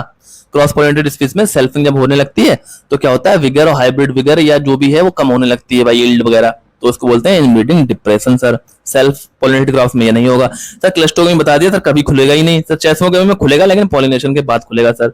ये दोनों सर किसको बढ़ावा देंगी सर, ये सेल्फ पॉलिनेशन को बढ़ावा देती हैं सर दोनों मैकेनिज्म। सर मोनोसिस क्या होता है सर, एक ही प्लांट पर, जैसे मक्का में सर एक ही प्लांट पर सर अलग अलग टेसल सिल्क पाए जाते हैं सर। मेल और फीमेल फ्लावर एक ही पौधे पर अलग अलग स्थानों पर जब पाया जाता है उसको मोनोसिस कंडीशन बोलते हैं सर। डायोसिस सर दोनों जो मेल और फीमेल फ्लावर होंगे वो अलग अलग पौधों पर होंगे सर, एक ही पौधे पर नहीं होंगे। अच्छा सर सिंथेटिक वैरायटी सर, जब हम F1 की जो सीड है ना उसको मिक्स कर लेंगे इक्वल क्वांटिटी में, तो उसको हम बोलेंगे सिंथेटिक वैरायटी। मतलब हमने दो वैरायटी के जो क्रॉस कराया और F1 को लिया और उस F1 के सीड को हमने आपस में मिक्स करके अगर नेक्स्ट जनरेशन ग्रो कर ली तो उसको हम बोलेंगे सिंथेटिक वैरायटी, है ना। कंपोजिट वैरायटी का सर, तो सर इसमें भी हम मिक्स करेंगे सीड को, लेकिन सर जो हमें आपस में क्या होंगे, सिमिलर दिखेंगे पौधे। जैसे वो मैच्योरिटी में उनके पौधे एक समान होने चाहिए, उनकी हाइट एक जैसी होनी चाहिए, ठीक है। तो ऐसे लक्षण जो फिनोटाइपिकली हमने चुने हैं ना वो एक जैसे हो, तो उन लक्षणों के आधार पर हम उनके सीड को क्या करेंगे, आपस में मिक्स कर देंगे और नई वैरायटी बना लेंगे, तो उसको बोलते हैं कंपोजिट वैरायटी। जीन पूल क्या होता है sir? Gene pool sir total alleles इन ब्रीडिंग पॉपुलेशन। जैसे मान लो सर मनुष्य प्रजाति है, मनुष्य सर, इस टोटल मनुष्य प्रजाति में सर जितने भी तरीके के जीन पाए जा रहे हैं वो सर जीन पूल है सर, है ना। किसी भी पॉपुलेशन में जितने भी तरीके के जीन्स या एलील पाए जाते हैं वो जीन पूल कहलाते हैं सर। एपिस्टेसिस क्या है सर? सर एपिस्टेसिस का मतलब ये होता है सर कि one gene affect the expression of another gene. मतलब एक कोई जीन है, एक क्रोमोसोम, ये क्रोमोसोम है, यहाँ पे कोई जीन है, तो ये जीन जो दूसरे क्रोमोसोम पे जो जीन है ना ये यहाँ पे इसको अफेक्ट कर देता है, इसके फिनोटाइप को बदल देता है। मतलब ये भैया लाल कलर प्रोड्यूस करता है, ये सफेद करता है, तो ये दोनों भाई जब सफेद तो कर रहा है लेकिन ये लाल वाला क्या कर रहा है, चल भाई तुझे दबा देता हूँ, खत्म कर देता हूँ, तू सफेद अब प्रोड्यूस नहीं कर पाएगा। तो ये साथ में आ गया, इनने इसके इफेक्ट को दबा दिया, खत्म कर दिया, तो ये क्या कहलाता है, एपिस्टेसिस प्रक्रिया कहलाती है। सर जीनोमिक्स क्या होता है सर? तो हम इसमें क्या करते हैं, स्टडी करते हैं स्ट्रक्चर और फंक्शन ऑफ इंटायर जीनोम की। तो जब हम पूरे जीनोम की स्ट्रक्चर और फंक्शन की स्टडी करते हैं तो उसको हम जीनोमिक्स बोलते हैं। सर बायोडाइवर्सिटी क्या होता है? Total variability among species. मतलब जैसे मान लो ह्यूमन हो गया, ठीक है, एनिमल हो गए, प्लांट्स हो गए, तो इन सब के बीच की जो जितनी भी वेरिएबिलिटी, जितने भी जीन्स हैं उनको बोलेंगे बायोडाइवर्सिटी। समझ में आ गया बेटा? ओके। हेटेरोसिस बता दिया कि F1 जो होगा सुपीरियर होगा अपने पेरेंट से, तो उसको हाइब्रिड बिगर भी बोलते हैं और हेटेरोसिस भी बोलते हैं सर। अच्छा सर ए लाइन सर क्या होती है सर? ए लाइन जो होती है सर मेल स्ट्रेल पेरेंट होता है सर, क्रॉसिंग जब हम करते हैं। अच्छा सर ए लाइन क्या होती है सर? हमेशा मेल स्ट्रेल होगा पेरेंट, जो मेल स्ट्रेल पेरेंट होगा उसको ए लाइन से संबोधित करते हैं सर। बी लाइन क्या होगी सर? फर्टाइल होगी सर, ये पेरेंट क्या होगा सर? फर्टाइल होगा, ये मेंटेनर लाइन बोले, वेरी वेरी इंपॉर्टेंट। तो वी लाइन को क्या बोलते हैं? मेंटेनर लाइन बोलते हैं बेटा। बी लाइन को क्या बोलते हैं? Maintainer line. और ए लाइन को बोलते हैं male sterile line. Sir R line क्या होती है? R for restorer line. तो ये क्या करता है? रिस्टोर करता है फर्टिलिटी को, ठीक है। तो आपको समझ आया, ए लाइन क्या होती है? ये स्ट्राइल होती है। बी लाइन क्या होती है सर? ये फर्टाइल होती है या मेंटेनर लाइन होती है। आर लाइन सर रिस्टोर करती है फर्टिलिटी को या रिस्टोरर लाइन को बोलते हैं। अब देखो कुछ वन लाइनर हैं, इनको हम और देख लेते हैं। चलो कह रहे हैं भाई साहब लॉन्गेस्ट माइटोटिक फेज, सबसे ज्यादा लंबी फेज कौन सी है भैया? हमने बताया ना प्रोफेज है, प्रोफेज, मेटाफेज, एनाफेज, टीलोफेज। तो इसको याद करने का एक ट्रिक बना लो, पीएम अटैक, अटैक तो नहीं बोले, पीएम पी मैड बोल दो, ठीक है, P MAT. P for prophase, M for metaphase, anaphase, telophase. आपको याद हो गया, देखो याद हो गया ना। सबसे बड़ी कौन सी की? प्रोफेज होगी सर। सबसे छोटी कौन सी बेटा? एनाफेज, ठीक है। शॉर्टेस्ट वाली देखो लिखा है ना anaphase. Segregations occurs during meiosis only. तुमने बताया ना क्रोमोसोम कहां पे बटेंगे, मतलब क्रॉसिंग ओवर कहां पे होगी, जीन कहां पे अलग अलग जाएंगे, तो भैया वो मियोसिस में बताया था ना। सर मोस्ट एबंडेंट आरएनए कौन सा सबसे ज्यादा पाया जाता है सर? राइबोसोमल आरएनए सर 80% पाया जाता है। टीआरएनए है, फिर सर एमआरएनए है सर। अच्छा सर सबसे ज्यादा आरआरएनए पाया जाता है। Edible part of Apple thalamus है सर, थैलेमस। अब मैंगो का सर मीजोकार्प है सर। कोकोनट का सर एंडोस्पर्म है sir. Sir most mutant tolerant कौन होता है सर? पॉलीप्लॉइड। भाई इनके पास कई सारे जीनोम्स होते हैं। जैसे हम एलोहेक्साप्लॉइड वीट की बात करें, जो हम ट्रिटिकम एस्टिवम, जिसमें जिसमें सर 2n बराबर 42 है ना, तो सर 3 जीनोम पाया जाता है। अगर एक में भी सर म्यूटेशन हो गया था तो बाकी 2 तो बचे हुए हैं ना। तो पॉलीप्लॉइड्स क्या होते हैं? ये सबसे ज्यादा टॉलरेट कर जाते हैं, उसको हजम कर जाते हैं, ठीक है, इनमें कोई फर्क ज्यादा पड़ता नहीं है म्यूटेशन का। Closest form of inbreeding in self incompatible species, तो सिबमेटिंग जो है सबसे करीबी फॉर्म है, यानी कि सेल्फ पॉलिनेशन की सबसे ज्यादा नजदीकी फॉर्म कौन सी है? सिबमेटिंग कहलाती है। फिजिकल क्रॉसिंग क्या है? सिस्टर ब्रदर मेटिंग होता है ना, सिबमेटिंग का मतलब। Physical crossing over takes place in pachytene. मैंने बताया ना पैचाइटिन में क्या होता है? फिजिकल क्रॉसिंग ओवर, मतलब क्रोमोसोम का एक्सचेंज होता है, क्रॉसिंग ओवर होता है पैचाइटिन में। Next, life originated in water, gene theory introduce by Morgan, कि मतलब वाटर में ही जीवन पहले सबसे पहले उत्पन्न हुआ था, बना था। और जीन थ्योरी ये किसने दी थी भाई? मॉर्गन ने दी थी। सर ये समझ में आ रहा है, बहुत अच्छे से आप पढ़ा रहे हैं। Okay sir, thank you. ये 9 नंबर है, auto tetraploid crop grown in India. Potato है भैया, पोटैटो, ठीक है।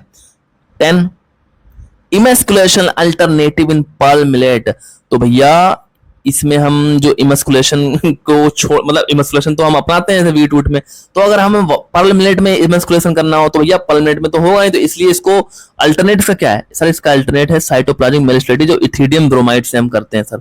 इथिडियम ब्रोमाइड नाम याद रहेगा ना, जो बाजरा में साइटोप्लाज्मिक जेनेटिक मेलिस्टेटी के लिए उत्तरदायी है सर। सर ट्रिटिकल व्हीट और राइस, सर पहली मेन मेड सीरियल कौन सी है? ट्रिटिकल है, जिसको व्हीट और राइस से क्रॉस करके बनाया गया था, ठीक है।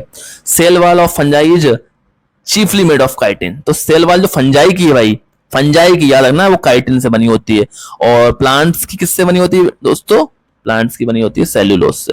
सेल्यूलोज सबसे ज्यादा ये होता है, फिर एक हेमी सेल्यूलोज भी होता है, ठीक है, हेमी सेल्यूलोज। चलो ये हो गया। पढ़ा दिया मैंने कि सबसे छोटी अवस्था ये वाली होती है आपकी, एनाफेज होती है, ठीक है, एनाफेज होती है। क्रॉसिंग ओवर साइड पैचाइटिन है। सबसे ज्यादा ये वाला आरआरएनए पाया जाता है। फिजिकल बेसिस का प्रोटोप्लाज्म है। नलीसोमिक देखो फार्मूला ये नलीसोमिक। मोनोसोमिक का क्या? 2n-1। और टेट्रासोमिक का क्या? टेट्रासोमिक का क्या है भाई? 2n+2 है ना। और ट्राइसोमिक का 2n+1। तो ये तीनों चारों फार्मूले याद रख लीजिए आप, है ना। डाउन सिंड्रोम ट्राइसोमी के द्वारा 2n+1 कौन सा क्रोमोजोम नंबर? क्रोमोजोम नंबर 21, ठीक है। तो पूछेगा क्वेश्चन कि डाउन सिंड्रोम किस क्रोमोजोम पे होती है? क्रोमोजोम नंबर 21 पे, किसके द्वारा? ट्राइसोमी 2n+1 के द्वारा, यानी कि यहाँ पे क्रोमोजोम का नंबर टोटल कितना हो जाएगा ह्यूमन में? 47। डुप्लीकेट जीन एक्शन का रेशियो 15:1 होता है। एडिबल पार्ट्स एप्पल का थैलेमस, मैंगो का मेसोकार्प, कोकोनट का एंडोस्पर्म, ब्रीडर सीड का tag golden yellow, first amendment से क्रिटिकल पढ़ा हुआ है आपका। ओके, तो ये कुछ मैंने आपको आज पढ़ाया है, और आई होप कि ये क्लास आपके रिवीजन के लिए, रिवीजन पर्पस से बहुत अच्छी है। और इसमें जो मैंने चीजें जल्दी जल्दी बताई हैं, क्योंकि दोस्तों आप तो जानते हैं कि इस तरीके की क्लास में मैं फास्ट थोड़ा चला हूं, लेकिन आपको आई थिंक समझ में आया होगा। और थोड़ा बार बार इस क्लास को देखिए और रिवीजन करते रहिए, तो I think genetics plant breeding में आज आपको काफी चीजें पता चल गई होंगी। और आने वाले समय में इंडिविजुअल क्लास भी इसकी दूंगा, जैसे प्लांट ब्रीडिंग के मेथड, जैसे प्योर लाइन सिलेक्शन, मास सिलेक्शन, म्यूटेशन, प्रोटीन सिंथेसिस, इनकी क्लासेस मैं लाऊंगा, ठीक है। तो इसी तरीके से प्यार और मोहब्बत बनाए रखें, और मेरी इस वीडियो को और तमाम आने वाली वीडियो को लाइक सब्सक्राइब जरूर करें और ज्यादा से ज्यादा शेयर करें। गुड